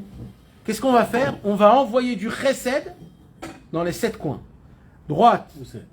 C'est Tzafon, Mizrach, Maharav, Tzafon, Darom, Mizrach, Maharav, Mala ou Mata, et Yachar, et tout droit. Tout droit. Il y a le tout droit, alors 6. Et le chesed, c'est toi-même qui vas faire rentrer le chesed dans chaque sphira pendant tous les jours de Sukkot. Et à Shmini Atzeret, tu as complété le chesed dans toutes les sphirotes. C'est pour cela qu'on fait Shmini Atzeret, c'est la simcha de Simchat Torah. Donc tout juste en balançant. On balance 3 fois. Il y a toute une explication. Je ne vais pas rentrer dans cette explication parce que c'est compliqué, mais en gros, c'est de donner du chesed partout, dans tous les 4 coins et dans les 6 sphirotes qu'il y a de partout. C'est donner du chesed pour donner à l'amshir le chesed. C'est quoi le chesed, mes amis? D'après ce qu'on a expliqué dans la Torah, c'est quoi le chesed de Mordechai? Le chesed, c'est le Rav chesed. C'est qui le Rav chesed? C'est le tzaddik qui a le Ruach Chaim. Maintenant, comment on va être mamshir le Ruach Chaim? Il dit Rabbeinu, c'est une guerre. C'est une guerre à Sukkot qu'on doit combattre. Et comment on combat le combat de cette guerre? C'est à travers notre kleizain. Comment on dit notre arme? C'est quoi notre arme? C'est les 4 espèces. Alors là, mes amis, dans les 4 espèces, il y a inclus dans les 4 espèces tout ce qu'on va étudier ce soir à travers la Torah la Torah Chet Bezrat Hashem, c'est toutes les kavanotes qu'il y a à travers les 4 espèces. C'est quoi qu'on tient dans les 4 espèces? C'est quoi qu'on tient? C'est quoi le loulav? C'est quoi le harava? C'est quoi le hadassim? Pourquoi c'est important? Pourquoi il faut faire comme ça? C'est quoi qui se cache derrière toutes ces choses-là? Pourquoi on doit acheter un étroc qui coûte 200 shekels, 300 shekels? Pourquoi on doit acheter des loulav, des trucs, etc. C'est quoi? Stam on va faire? Alors d'abord Stam, oui, Stam on fait. Mais il y a une kavana qui est encore plus profonde. Alors, Bezrat Hashem, on va petit à petit, mes amis, parler des espèces qui sont très importantes. Et rappelez-vous, mes amis, parce que c'est une kavana qui est très importante. Plusieurs kavanotes qu'il y a à travers ça, qu'on puisse, Bezrat Hashem, faire descendre le souffle de vie, d'enlever le Ruach Sahara, de se détacher de Esav, Klippa, et qu'on puisse se rapprocher du Rav Chesed, du Tzadik Haemet, pour qu'on puisse, Bezrat Hashem, combler tous nos manques. La Torah nous demande de prendre et d'acheter pendant Sukkot 4 espèces. Pri et Tzadar, c'est le Etrog. Kapot Marim, c'est le Lulav. Anaf et Avot, ce sont les Hadassim.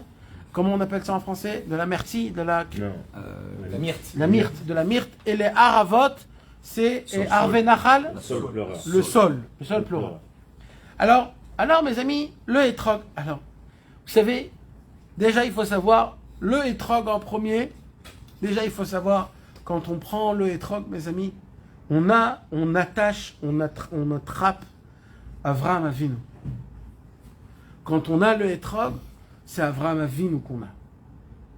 Mamash, c'est Avraham Avinu, la lumière d'Avraham Avinu. Le premier jour de Sukkot, c'est qui vient dans la Soukha? C'est Avraham Avinu. La première kavana du premier jour de Sukkot, c'est que Avraham Avinu, il est où? Surtout, c'est comment qu'on va le ressentir, comment qu'on va l'amener dans la Soukha. C'est comment? Surtout, c'est dans le travail, le lendemain du Etrog. Le Etrog, toute la lumière d'Avraham Avinu est dans le Etrog. C'est quoi la lumière d'Avraham Avinu? Le Chesed. C'est le Rav Chesed. C'est quoi le Rav Chesed? Avraham Avinu, c'est le premier qui a dévoilé Hachem à travers l'amour. Qui a dévoilé Akadosh Baruch Hu et la Torah à travers le bon, le bien, l'amour, la multiplication de l'amour, de ramener, de rapprocher, de la pitié, de la miséricorde. En fait, c'est lui le souffle de vie. Il donne le souffle de vie dans le monde en entier. Oui. Le premier jour de Sukkot, mes amis, la kavana qu'il faut avoir dans le Etrog, c'est que grâce à la mitzvah du Etrog, Avraham Avinu, qui puisse amener le Ish HaChesed, c'est que de base, le monde soit rempli de Ruach Haïm partout, en dégoulinant. Malé, Vegadish, Mikav, Lekav, plein et débordant d'un endroit à un autre. C'est ça le secret du Etrog. Maintenant, mes amis, alors on sait que le bien trop, il est mauvais. Il est mauvais le bien trop. Alors, c'est pour cela qu'on amène tout de suite le loulav. Trop de bien. C'est trop de bien. Maintenant, le loulav, c'est quoi, mes amis? Le loulav, c'est Yitzhak. Le loulav, mes amis, il pique. Quand on touche le loulav, alors d'un côté, il monte, mais d'un autre côté, le loulav, il pique. Quand on monte avec notre main, quand on descend avec les mains, le loulav, il pique. Le loulav, il est dur aussi. Il est dur. C'est le plus dur qu'il y a. C'est un tronc, c'est comme c'est un bout d'arbre.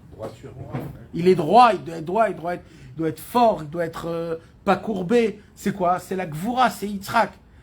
Maintenant, pourquoi? Donc, mes amis, dans le premier jour de Sukkot, il y a ce qu'on appelle la lumière de Yitzhak dans le loulav. C'est quoi la lumière de Yitzhak?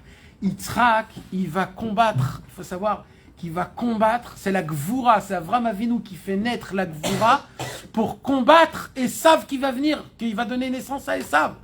Donc c'est la préparation de la Refoua avant la Maka, ça veut dire c'est la guérison avant la plaie. Comme Yitzhak, il va être naître Yitzhak pour combattre Esav que lui va donner naissance à Esav. Yitzhak va donner naissance à Esav, qui va combattre Esav? Ça va être Yitzhak. Non, Yitzhak, d'abord, il prépare le combat. Yitzhak, c'est lui le travail. Comment Yitzhak qui prépare le combat? Avec la Kedat Yitzhak. Le fait qu'il s'est mis comment on dit? En sacrifice par qui? Par Avraham Avinu, que Avraham Avinu, c'est le Chesed. C'est le Chesed, c'est l'inverse de la Gvura. Donc Avraham Avinu, il va briser une mida à lui. Il va briser, lui c'est que l'amour, il va maintenant prendre Yitzhak c'est le din, et il va le mettre au sacrifice, ça veut dire que le chesed va sacrifier le din. Et ça va naître Yaakov qui va combattre Esav, qui est la Touma, la Klippa la plus grande. Maintenant, où il vient Yaakov? Comme Yaakov c'est le troisième, donc lui c'est la myrte. C'est pour ça que la myrte elle doit être toujours 3. 3, c'est ça la halakha. Pourquoi? Parce que c'est la combinaison de Avraham, Yitzhak, Yaakov, Avraham, Yitzhak, Yaakov, Avraham, Yitzhak, Yaakov. Donc c'est ça la combinaison, c'est pour ça que les Hadassim, c'est la lumière de Yaakov Avinu, c'est la kavana des Hadassim. Quand tu vas attacher les Hadassim, tu descends Yaakov Avinu, ça veut dire que juste en prenant le loulav, tu inclus, rien qu'en prenant, en l'attachant, en le mettant dans tes mains, tu inclus la force d'Avraham Avinu, le Rav Chesed, qui va engendrer Yitzhak le din, que Avraham Avinu il va casser le din à travers Yitzhak, la Kedat Yitzhak, qui va être la Refoua pour Esav et Yaakov qui va combattre, tout ça dans les Hadassim. Et après il y a Arve Nachal. C'est quoi Arve Nachal? On a dit c'est le sol. Le sol on a dit? Le sol pleureur. C'est quoi Arve Nachal? Il dit Rabbeinu, c'est Arve Nachal, c'est Yosef. Yosef Hatzadik. Yosef Hatzadik. C'est qui le tzaddik? C'est lui qui maintient le Ruach Haïm. En fin de compte, sur qui il y a écrit Vatei alav Ruach Hashem? Le Ruach Hashem, la première fois où c'est écrit le Ruach Hashem, ça a été qui sur dit? Sur Yosef Hatzadik. C'est Yosef Hatzadik. Ça veut dire les Arve Nachal. Quand tu inclus les quatre espèces, alors là, avec ça, tu peux battre le loulav dans les 4 coins du monde et attirer du chesed partout dans le monde. C'est mamash un vrai combat spirituel ce que tu es en train de faire. Vous avez compris mes amis? Et ça représente quoi, Yosef? Yosef c'est le tzaddik, c'est en fin de compte le roi Chaim, c'est le roi Chaim. C'est quoi? Non, le tzaddik, c'est le Harvey Nachal, c'est le tzaddik, c'est le tzaddik. C'est le tzaddik, c'est le Harvey Nachal. C'est pour cela que le tzaddik, il a toujours besoin d'être celui qui est. Le Harvey Nachal, après, plus tard on va expliquer c'est quoi le Inyan. C'est les moins importants. Le Nachal, maintenant, Harvey Nachal. C'est quoi Harvey Nachal? Nachal, c'est le sol pleureur. C'est comme ça qu'on dit en hébreu, mais en français. Mais en hébreu, le sol pleureur, il faut prendre d'Afka de ceux qui grandissent où? Près de l'eau. Près des fleuves. Pourquoi? Parce que le tzaddik, c'est le fleuve. Nachal Novea Mekor Horma Arvei Nachal. C'est ça, le tzaddik, c'est lui qui donne la pureté finale, qui enlève de tout, comme Rabbeinu il a dit, Ani Nar Ametaer Mikol Aktamim. Je suis le fleuve qui enlève toutes les fautes de toutes les. C'est le Arvei Nachal Mamash. Ça veut dire quand tu prends les 4 espèces, c'est un vrai combat dans le ciel. Ça veut dire c'est mamash, c'est pire qu'un tank qui est là et qui tire. C'est vraiment une vraie. Non, mamash. Quand tu te présentes là, on voit que les 4 ils sont importants, quoi. Les 4 ils sont extrêmement importants. C'est pour cela, mes amis, je vous ai expliqué ça. C'est la première kavana. C'est marrant parce qu'on dit Echad Aya Avram, et des 4, c'est le seul qu'on met Echad, c'est les trogs. Le lulav. On met toute notre force dans le Le lulav aussi, 1. On met toute notre force dans le hétrog. Le lulav, c'est 1. Mais il est lié, oui, Non, mais il est je attaché t'ai aux offres. Ah. Dans le sens, Avram était Echad. Ah, d'accord, il a fait. Echad et Avraham. Il a fait. Echad Aya Avram. C'est le seul qui n'est pas attaché, le hétrog. C'est pour ça, Echad et Avraham. 1, il était Avraham. Il a fait. Donc, Avraham Avinu, c'est le hétrog. Ça, c'est première kavana. Deuxième kavana pour le deuxième jour. D'accord, mes amis? Deuxième jour. C'est quoi la kavana du deuxième jour? Alors, de la même. Ah, maintenant, j'ai oublié de vous dire, mes amis, que dans Yitzhak c'est le din. Yaakov, c'est le roi, c'est aussi la Torah. Yaakov, pourquoi? Parce qu'on a dit Yaakov Ishtam, Yoshev Oalim. Yaakov, tout son travail, c'était on a dit d'où on puise le roi Chaim, de la Torah. Yaakov, il étudiait la Torah. Donc, quand tu maintiens Yaakov les Hadassim, c'est la Torah. C'est pour ça qu'il y a écrit que les Hadassim, ils sentent bon. Et plus tu les frottes, plus ça sent bon comme la Torah. Plus tu la frottes, plus elle sent bon. Maintenant, Yosef, c'est quoi? C'est le tzaddik, comme on a expliqué. Parce que le roi Chaim en tire de la Torah. Ouais. Donc, Yaakov, c'est la Torah. Donc, en résumé, Avraham, c'est le chesed. Yitzhak, c'est le din. Il combat les Alouf et Esav. Yaakov, c'est le ruach. C'est lui qui donne le ruach. Et c'est lui qui donne la Torah. Et c'est le troisième des patriarches. C'est pour ça qu'il y a toujours trois. Meshulash, on dit en hébreu. Hadas, Meshulash. Il faut qu'il soit triplé dans tous les. Et Harvey Nachal, il doit être. C'est le tzaddik, c'est lui qui a le roi Chaim final. Ça, c'est une kavana. Deuxième kavana pour le deuxième jour. Il y a la même explication, mais avec les imaot, avec les mamans. Comment on dit? Les matriarches. Les matriarches. Alors, il y a le hétrog. C'est qui le hétrog? C'est Sarah, la plus belle. Le hétrog a écrit Pri, Etz, Adar. Le hétrog doit être beau. Et sur Sarah, il y a écrit Yefator, Vetovat Mar'e. Elle avait les 2 qualités de beauté. Ouais. Elle avait la beauté intérieure, la beauté extérieure et la beauté des formes, comme il dit Rashi. Et c'est quoi Sarah, mes amis? C'est quoi Sarah? Sarah, on a dit Sarah. D'abord, Sarah, ça veut dire quoi en français, Sarah? Princesse. Princesse, c'est la malchoute. Et qu'est-ce qu'il y a écrit sur Sarah? Elle a vécu 127 ans. Il dit Rashi, dans Parashat Raye Sarah, Mea Shana, Esrim Shana, Vesheva Shanim. Il pose à Rashi la question, pourquoi il écrit Mea Shana, Esrim Shana, Sheva Shanim? Elle ne peut pas dire Mea Esrim Vesheva Shanim. Alors Rashi dit non, elle avait 100 ans comme si qu'elle avait 20 ans. Ça veut dire quoi? Avec sa force. Et elle était belle à 20 ans comme si qu'elle avait 7 ans. Et Rashi, il dit quoi? Ça veut dire quoi? Quand elle avait 100 ans, elle était belle comme 20 ans. Il dit Rashi, Kulam Shavim Letova. Sa vie était chavée Letova. Pour elle, de 20 ans à 100 ans, sa vie était sans manque. Parfaite. Elle n'a jamais été pogem, le roi Chaim du tzaddik. C'est quoi, mes amis, notre problème à nous? c'est que dans notre vie, on est pogem notre vie, on endommage notre vie. Comment on endommage notre vie? En voulant toujours des choses, et en voulant, et en regardant, et en disant, il me manque ça, il me manque ça, il me manque ça. Et bien Rabbeinu, il nous dévoile que Sarah, elle a vécu toute sa vie sans un seul manque. Elle n'avait aucun manque. Et maintenant, elle en manquait des enfants. Elle n'avait pas d'enfants. Mais elle n'avait pas ses manques. Elle n'a jamais respecté. Elle s'est jamais rebellée. Elle n'a jamais crié. Jamais. Koulam, il dira chez Koulam, Shavim. Donc c'est quoi Sarah, mes amis? Quand on tient le Etrog, le deuxième jour de Sukkot, il faut savoir que c'est Sarah Imenu qu'on tient dans le Etrog. Et que ce Etrog a la possibilité de faire en sorte que toute l'année, on n'a pas de manque. On peut attirer du Etrog une lumière qu'on n'aura pas de manque. La Gemara aussi, elle donne un deuxième nom. Iska. Iska. Elle avait le roi Hakodesh. Ah, Sarah et roi Hakodesh.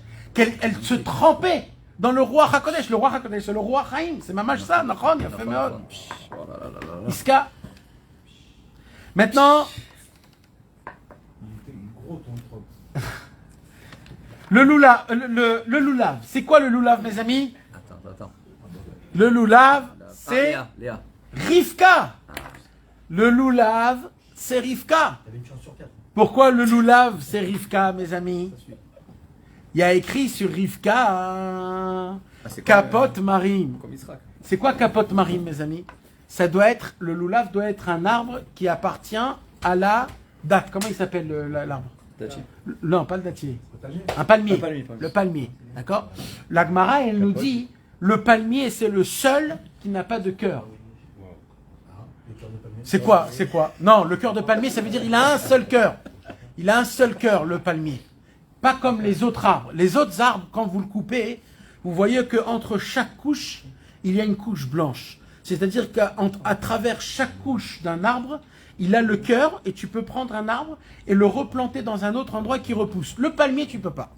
Le palmier, il a un seul cœur. D'ailleurs, le cœur de palmier, on le mange directement parce que tout le cœur de palmier, c'est un seul cœur. C'est pas un tout petit cœur qui grandit. C'est un seul cœur. Alors Gemara, elle dit, de la même façon que le cœur l'arbre du palmier, il a un seul cœur, de la même façon, Rivka avait un seul cœur. Un seul cœur? Ben, pourquoi elle n'aura pas deux? Peut-être tu viens et tu vas dire, comme Rivka a donné naissance à Esav et à Yaakov, peut-être tu peux dire que dans sa tête, Rivka, elle a peut-être aussi deux côtés. Un de Yaakov, un de Esav. C'est elle qui donne la vie à Yaakov et Esav. Donc peut-être que... Alors Gemara dit non. De la même façon que le dattier, il a un seul cœur. Alors de la même façon, Rivka, il a aussi un seul cœur. Ça veut dire qu'elle appartient qu'à Yaakov. De là, Rabbeinu, il vient, il dit, si la Gemara a fait un lien entre le dattier, entre le palmier et entre Rivka, c'est que le loulav qu'on prend du palmier, c'est Rivka. Et qu'est-ce qu'il y a écrit sur Yaakov Avinu? Qu'est-ce qu'il y a écrit? Non, mais là, on parle des mamans. Qu'est-ce qu'il y a écrit sur Yaakov, mes amis? Il y a écrit Yaakov Avinu, l'omet. Comme ça, il y a écrit. Yaakov Avinu n'est pas mort. Comme ça, la Gemara, elle nous dit. Ilan. Et qu'est-ce qu'il y a écrit sur Esav? Qu'est-ce que Esav, il a dit sur lui-même quand il a vu le manger rouge qu'il avait? Qu'est-ce qu'il a dit? Ani oler lamout. Il a dit, qu'est-ce que j'ai besoin du droit d'aînesse puisque je vais mourir? Il dit, Rabbeinu Akadosh, Yaakov Avinu, c'est le tzaddik, il a le roi Chaim, donc il peut pas mourir. Esav, c'est le roi Sahara, donc il est mort déjà, même quand il est vivant, il est déjà mort. C'est la Torah qui nous dit. Et ça où c'est? C'est dans le loulav, mes amis. Le loulav, c'est le seul des quatre espèces qui peut être pasoul sans qu'on sait qu'il est pasoul. Comment? Parce que le loulav, il y a une halakha qu'il ne faut pas qu'il soit fendu. Maintenant, fendu à travers la shidra, c'est-à-dire la colonne vertébrale. Maintenant, la colonne vertébrale, elle est, comme chaque feuille, elle est doublée de 2. Donc, c'est très dur de voir est-ce que le loulav, il est fendu de dedans ou pas. C'est un vrai problème. Alors, il y a plein de gens qui préfèrent de prendre un loulav hyper ouvert parce qu'ils vont l'ouvrir jusqu'à là pour voir s'il n'est pas fendu. Et il y a des gens qui préfèrent acheter un loulav qui est fermé avec, ça s'appelle en hébreu du kora, c'est le chocolat qui ferme le... Pourquoi? Parce que celui-là, tu es sûr qu'au moins, il ne s'est jamais ouvert. Alors, chacun il prend comme il a son habitude. C'est mieux. Si c'est ouvert, c'est pas cachère du tout. Alors, s'il est complètement ouvert, c'est pas cachère du tout. Maintenant, il y a des gens qui sont un peu ouverts parce que ils veulent que quand ils font comme ça, hein, ils veulent que ça fasse. C'est quoi le top? C'est quoi le top? Alors, c'est des minagim. C'est des minagim. C'est des minagim. Le top, c'est de prendre avec le chocolat. Hein?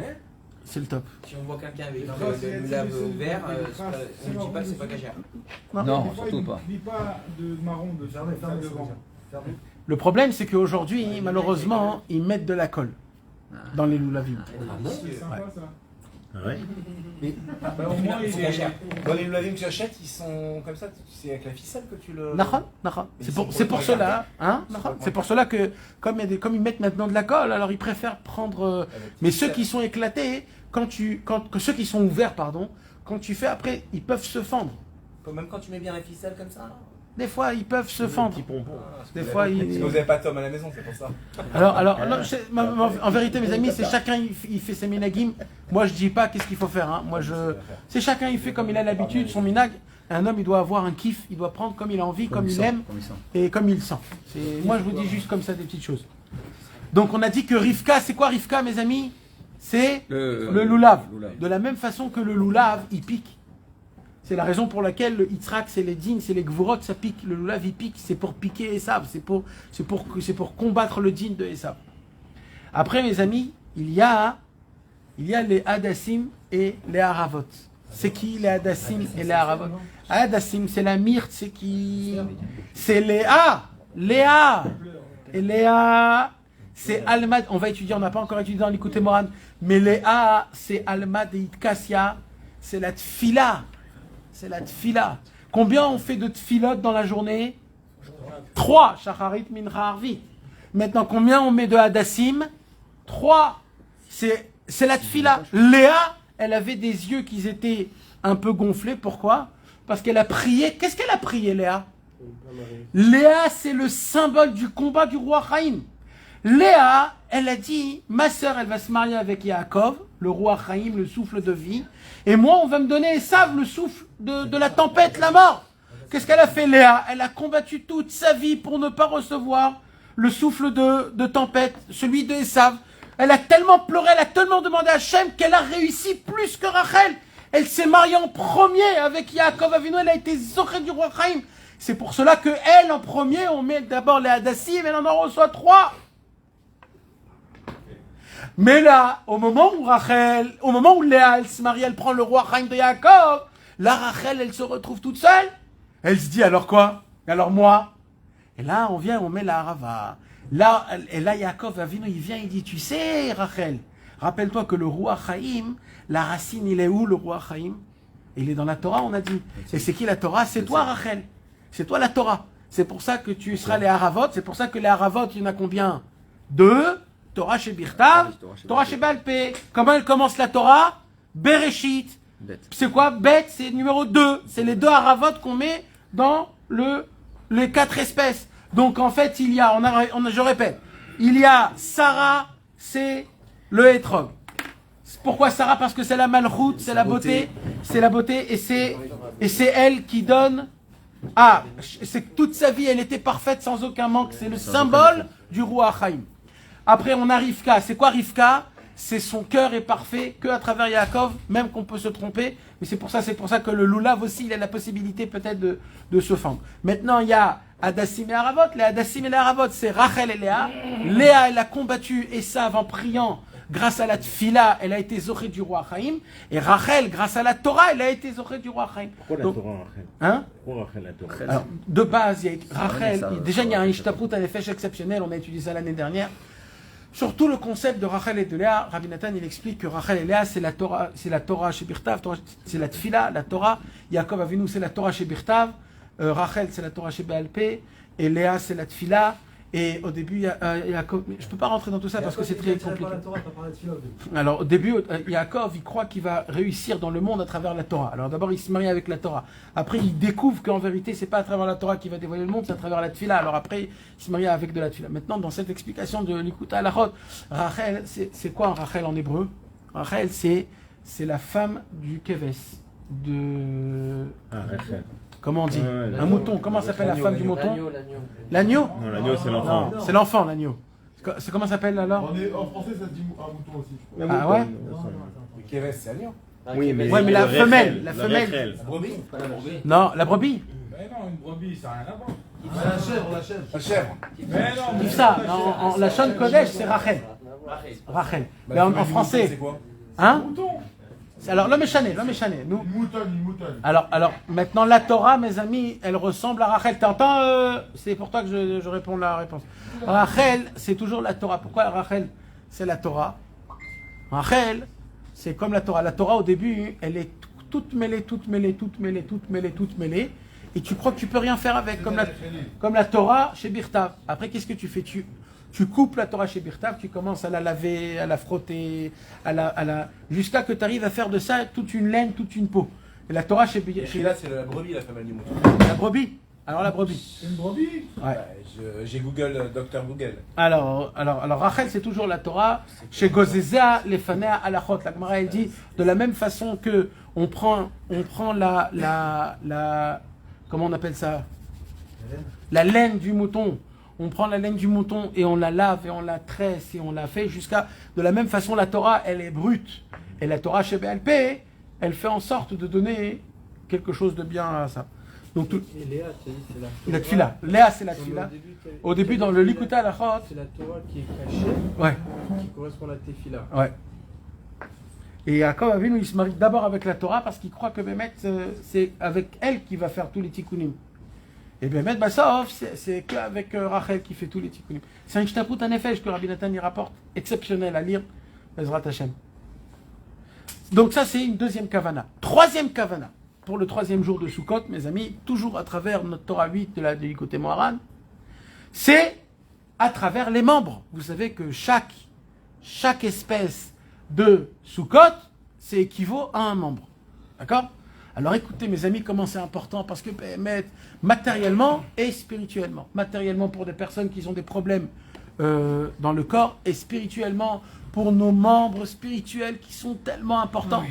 Alors le troisième jour, mes amis, où on commence à rentrer dans le travail, c'est d'abord le hétrog. Le hétrog équivaut au cœur.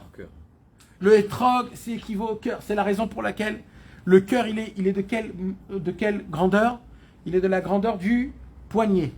Le poignet, c'est pour cela qu'on doit tenir le hétrog dans ta poignée. Il ne doit pas être plus petit que ta poignée. Le minimum possible, c'est qu'il soit du même niveau. Pourquoi? Parce que le hétrog, il doit être pareil que ton cœur.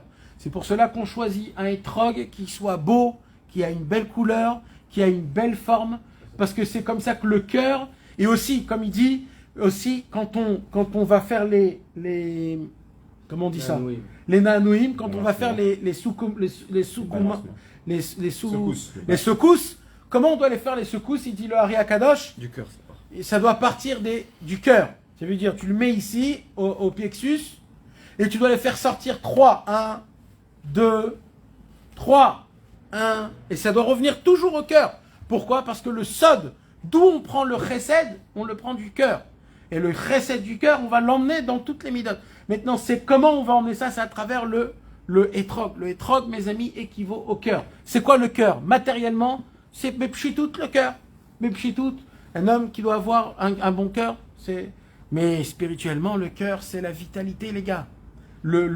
On a dit, mes amis, dans la Torachet, c'est qui ressent tous les manques dans notre corps? C'est le cœur. Comment Rabbeinu, il appelle le cœur? C'est un ridouche. Le roi des membres. C'est pas le cerveau. Il appelle, et il dit Rabbeinu, tout le talir, tout le processus de la respiration, expiration, du soupir, du gémissement, tout le processus, c'est le cœur qui le fait. Le cœur, il ressent les manques, il va envoyer dans tout le corps le manque.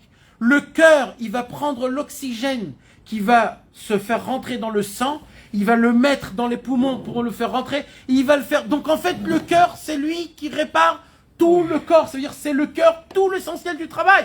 C'est lui qui va faire en sorte que tous les manques, ils vont être enlevés et il n'y aura plus de sensation.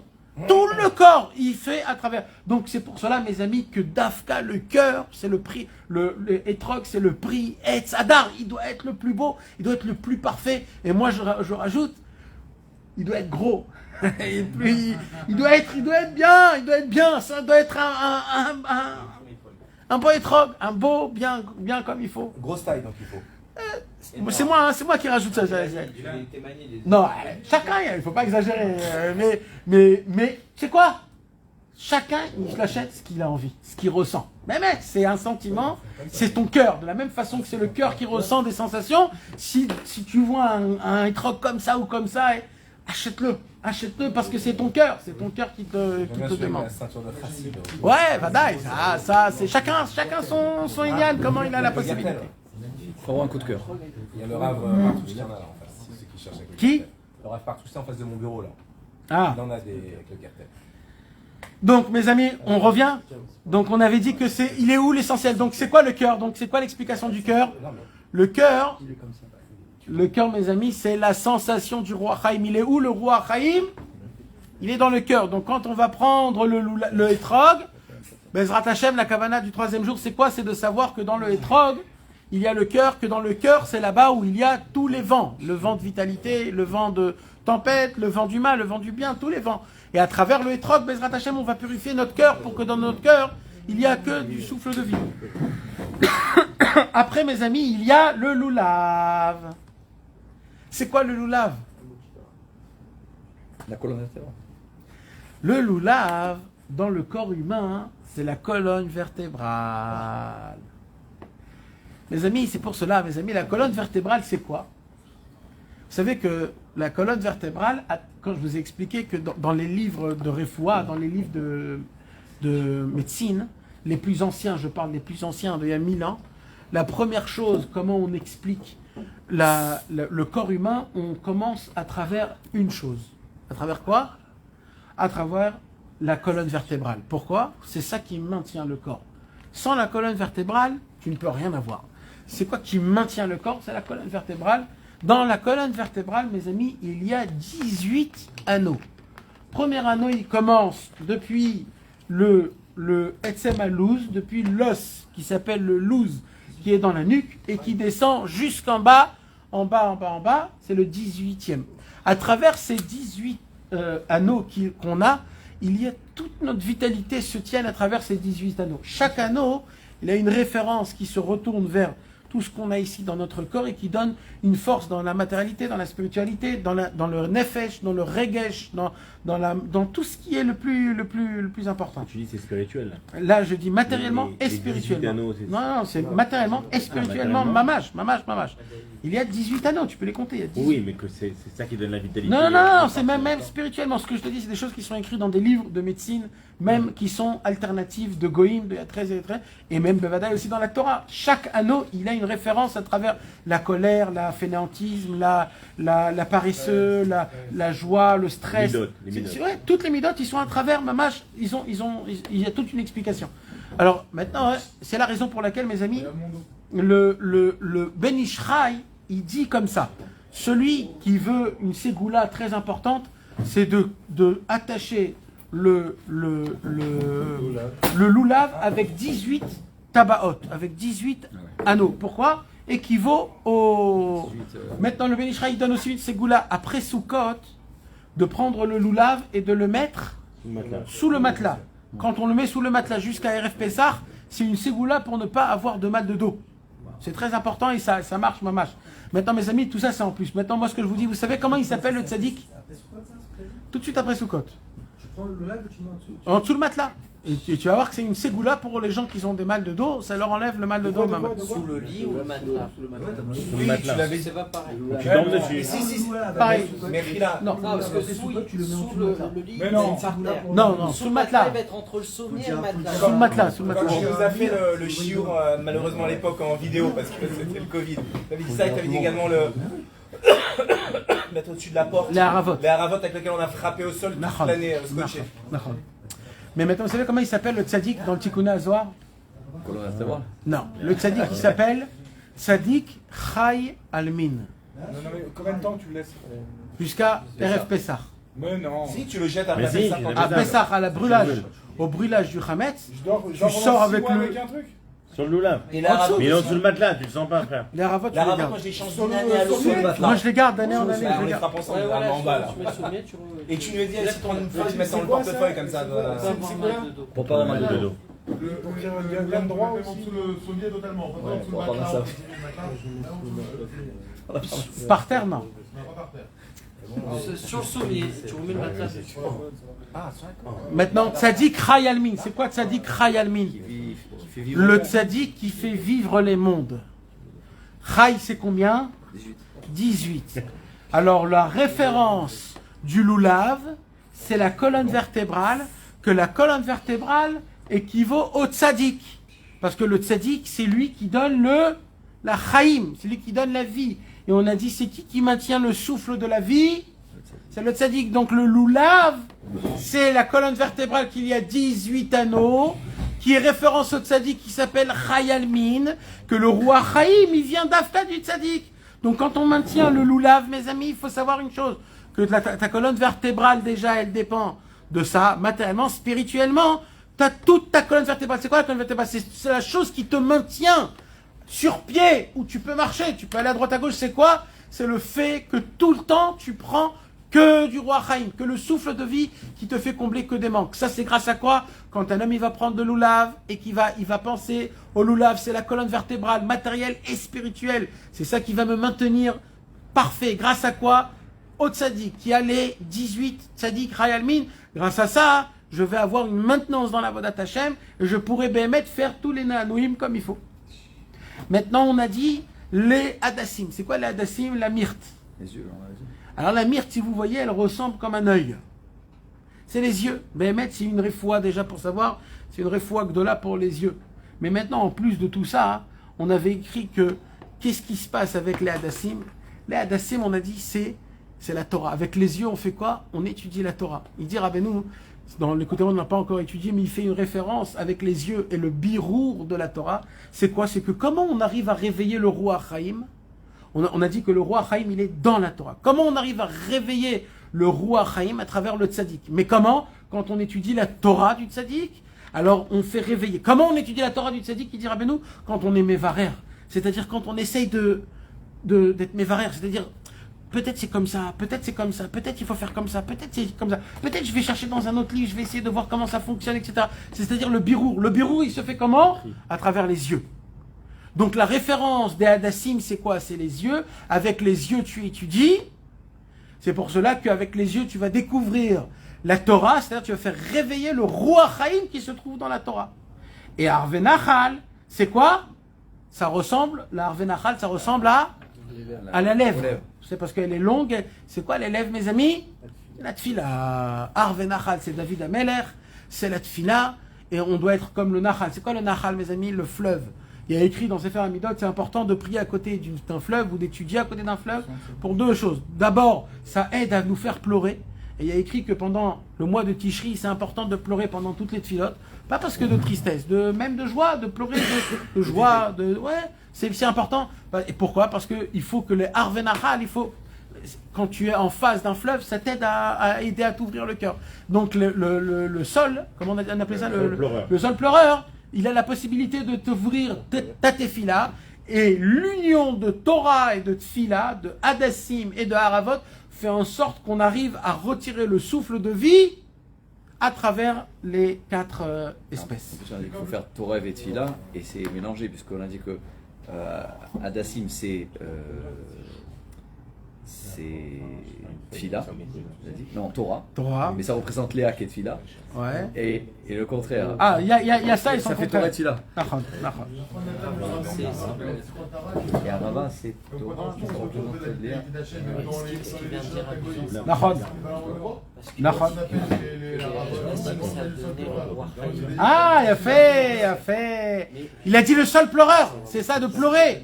Ah ben nous il dit quand on est à côté du Nachal, ça fait pleurer, donc c'est le sol pleureur. Chazak. C'est quoi le vrai nom de Esther? Chazak.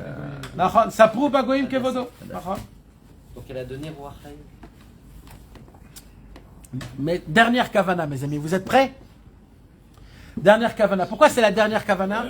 Parce que le 4e jour, c'est la Iloula de Rabbeinu. Dès que la Iloula de Rabbeinu elle vient, tous les tikkunim ils sont terminés. Attends, tu Donc, nous dis là qu'il faut faire chaque jour une kavana différente. bah voilà, je vous ai dit. On ne pas tout en même temps. Non, non, c'est chaque jour. Il y a une Les kavana. premiers jours, on fait Les premiers jours, c'est Avraham, Yitzhak, Yaakov, Yosef. Deuxième jour, c'est Sarah, Rivka, Rachel, Léa. Troisième jour, c'est l'œil, le truc, etc., etc. Maintenant, c'est le 4e jour. 4e jour, c'est quoi? C'est les 4 sortes de juifs. Les 4 espèces de juifs.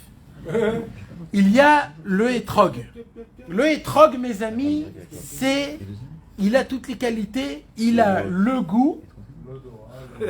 Il a le goût et l'odorat. C'est quoi le goût et l'odorat? C'est un homme il étudie complètement la Torah et il est rempli de bonnes actions. Mamash. Il a une carte. D'accord? Kitve Rabbi Nachman, Torah ou Tfila. C'est le tzaddik. C'est le tzaddik, ou celui qui est attaché au tzaddik. D'accord? Donc c'est le hétrog. Maintenant, lui, il attire le roi Chaim comme il faut. Quoi sur les trocs? Parce que le hétrog, C'est Léa Berachel. Torah Besfila. non, aucun rapport. C'est une autre kavana. Ne fais pas les kavanas. Chaque jour, c'est une kavana. Chaque jour, c'est un nouveau chemin. Mais vadaï, il m'a expliqué. Maintenant, le hétrog, comme il donne, c'est un arbre qui donne un fruit, et le fruit, il a un goût, et il a aussi l'odorat. Donc, il a aussi la Torah et les mitzvot. Comme il a la Torah et les mitzvot, alors sa représentation est parfaite. C'est le roi Chaim qui est parfait. Maintenant, il y a le loulav. Le loulav, il n'est pas pareil. Le loulav, il ressemble à un homme qui a beaucoup de Torah, mais pas beaucoup de maasim tovim, pas beaucoup de bonnes actions. Il est toute la journée dans la Torah. Donc le loulav, il est grand, mais il sent pas bon. Il sent pas. Il donne de fruits, il a le goût, mais il donne pas de réach. Il a le goût, mais il n'a pas de roi. Ça s'appelle Torah sans mitzvot. Maintenant, il y a la myrte. La myrte, elle a l'odorat, mais pas de fruits. C'est celui qui a beaucoup de bonnes actions, mais qui n'a pas d'étude de la Torah. Alors, c'est quoi son problème à lui? Son problème à lui, c'est que comme il n'étudie pas la Torah, il n'a pas le roi Chaim. Alors, c'est une bonne personne dans la Torah, mais qui est remplie de manque. Il est rempli de tristesse, il est rempli d'amertume, il est bon, il est bien, mais il souffre. Et il croit que c'est comme ça la vie. C'est très grave, Rabbeinu dit, c'est très grave. C'est pas comme ça. Et il y a le Harve Nachal. C'est quoi l'Harve Nachal? C'est celui qui n'a ni ça et ni ça. Ni Torah, ni mitzvot. Alors lui, il est complètement loin du roi Chaim. Qu'est-ce qu'on fait? On prend tous les trois, on les attache, on les met ensemble. Et il dit, Rabbeinu, quand tu prends le tzaddik, quand il donne du roi Chaim, il donne à celui qui a la Torah et des mitzvot, à celui qui a la Torah et pas de la mitzvot, celui qui a des mitzvot mais pas de Torah, et à celui qui n'a ni Torah et ni mitzvot. Le 4e jour, comment le tzaddik il peut faire ça? Dafka, c'est le jour du 4e jour de Sukkot. Le 4e jour du Sukkot, c'est qui? C'est le tzaddik Rabbi Nachman qui est niftar. Quand le tzaddik, c'est lui, c'est son jour de Saïloula. Saïloula, elle a commencé à Rosh Hashanah, qu'il a dit Ishbali Ader. Quand il a dit Ishbali Ader, il commence le travail, sa termination du travail, c'est le jour de Saïloula, où le roi Chaim, il descend en pleine quantité, et là, c'est sans fin. Quand un homme, il est zoré de faire les Nahanouim du Loulav, d'après les 4 kavanotes qu'on a étudiées là, alors c'est certain qu'il a enlevé complètement tous les manques, et c'est d'ailleurs la raison pour laquelle, écoutez bien mes amis, il y avait une mitzvah énorme d'Afka à Sukkot. C'était quoi la mitzvah énorme à Sukkot? Tous les soirs à Sukkot, tous les béné Israël, ils venaient dans le Beth Amikdash et ils venaient voir quelque chose de très spécial. Quoi? Ils venaient voir comment le Kohen Gadol, il prenait de l'eau de vie, pris du Mayan Achiloir, et juste il le renversait. Et au moment où il renversait Nisu Hamaim, tout le monde il disait Ushafte Maim. Et au moment où ils disaient quand ils allaient pour puiser de l'eau, à ce moment-là même, il y a écrit que tout le peuple juif se remplissait, se renversait du Ruach HaKodesh. Et il descendait une simcha tous les soirs de Sukkot, où les petits-enfants des Kohanim, ils faisaient des calipettes et des galipettes, comme que eux ils pouvaient. Et tous les Bnei Israël, pendant toute la nuit, ils chantaient, ils dansaient. Vekol mi shelora simcha bet hashoeva, lora simcha miyamav. Celui qui n'a pas vu la simcha de simcha bet hashoeva ne sait pas. Il dira, mais non, d'où vient cette simcha? Il dit Rabbeinu, cette simcha, elle vient puisqu'on a fait tous les tikkunim. Avec Rosh Hashanah, les tkiyot du shofar, le tzadik du roi Chaim, les slichot, les 13 midot de Rachamim, Yom Kippour, Sukkot, le lulav, et t'as fait tout ça, qu'est-ce que t'as fait? T'as comblé tous tes manques. Quand t'as comblé tous tes manques, il te reste qu'une seule chose à faire. C'est la simcha bet HaShoeva. Et Ayu Shoavim Ruach HaKodesh, ils attiraient vers eux du Ruach HaKodesh, c'est le Ruach HaImamash. Et il dit Rabbeinu, c'est la raison pour laquelle à la fin de Sukkot, comment il s'appelle la fête? Simchat Torah. Simchat Torah, c'est quoi? Tu vas prendre la Torah, on a dit la Torah, qu'est-ce qu'il y a dans la Torah? Le Ruach Haïm. Pourquoi on ne prend pas la Tfila? Non, on prend la Torah parce qu'on veut dire Hachem, Hachem, merci qu'on a puisé du Ruach Haïm, le souffle de vie. Et tout le travail de Simchat Torah, c'est de chanter et de danser avec la Torah toute la journée, pas de l'étudier, pas de rien. Pourquoi d'être Bessimcha? Parce que j'ai comblé tous mes manques. Je remercie Hachem et la Torah qui l'a fait rentrer le Ruach Haïm dans la Torah. Donc mon travail, c'est de chanter et de danser toute la Simchat Torah, le 8e jour de Sukkot. Maintenant, il y a un chidouche encore plus grand que ça. Pour nous faire montrer que Sukkot, c'est le symbole de l'anéantir Esav et son souffle de tempête. Et nous, on veut prendre que le roi Chaim, c'est quoi? C'est que à Sukkot, c'était la seule fête de toutes les fêtes qu'on fait et qu'on donne des korbanot pour les goïms. À Sukkot, on fait, mis à part tout ce qu'on doit faire, on donne 70 taureaux au Beth Amikdash, équivaut aux 70 nations. On donne un taureau à travers... Mais vous savez de quelle façon? On donne les taureaux d'une manière que le premier jour,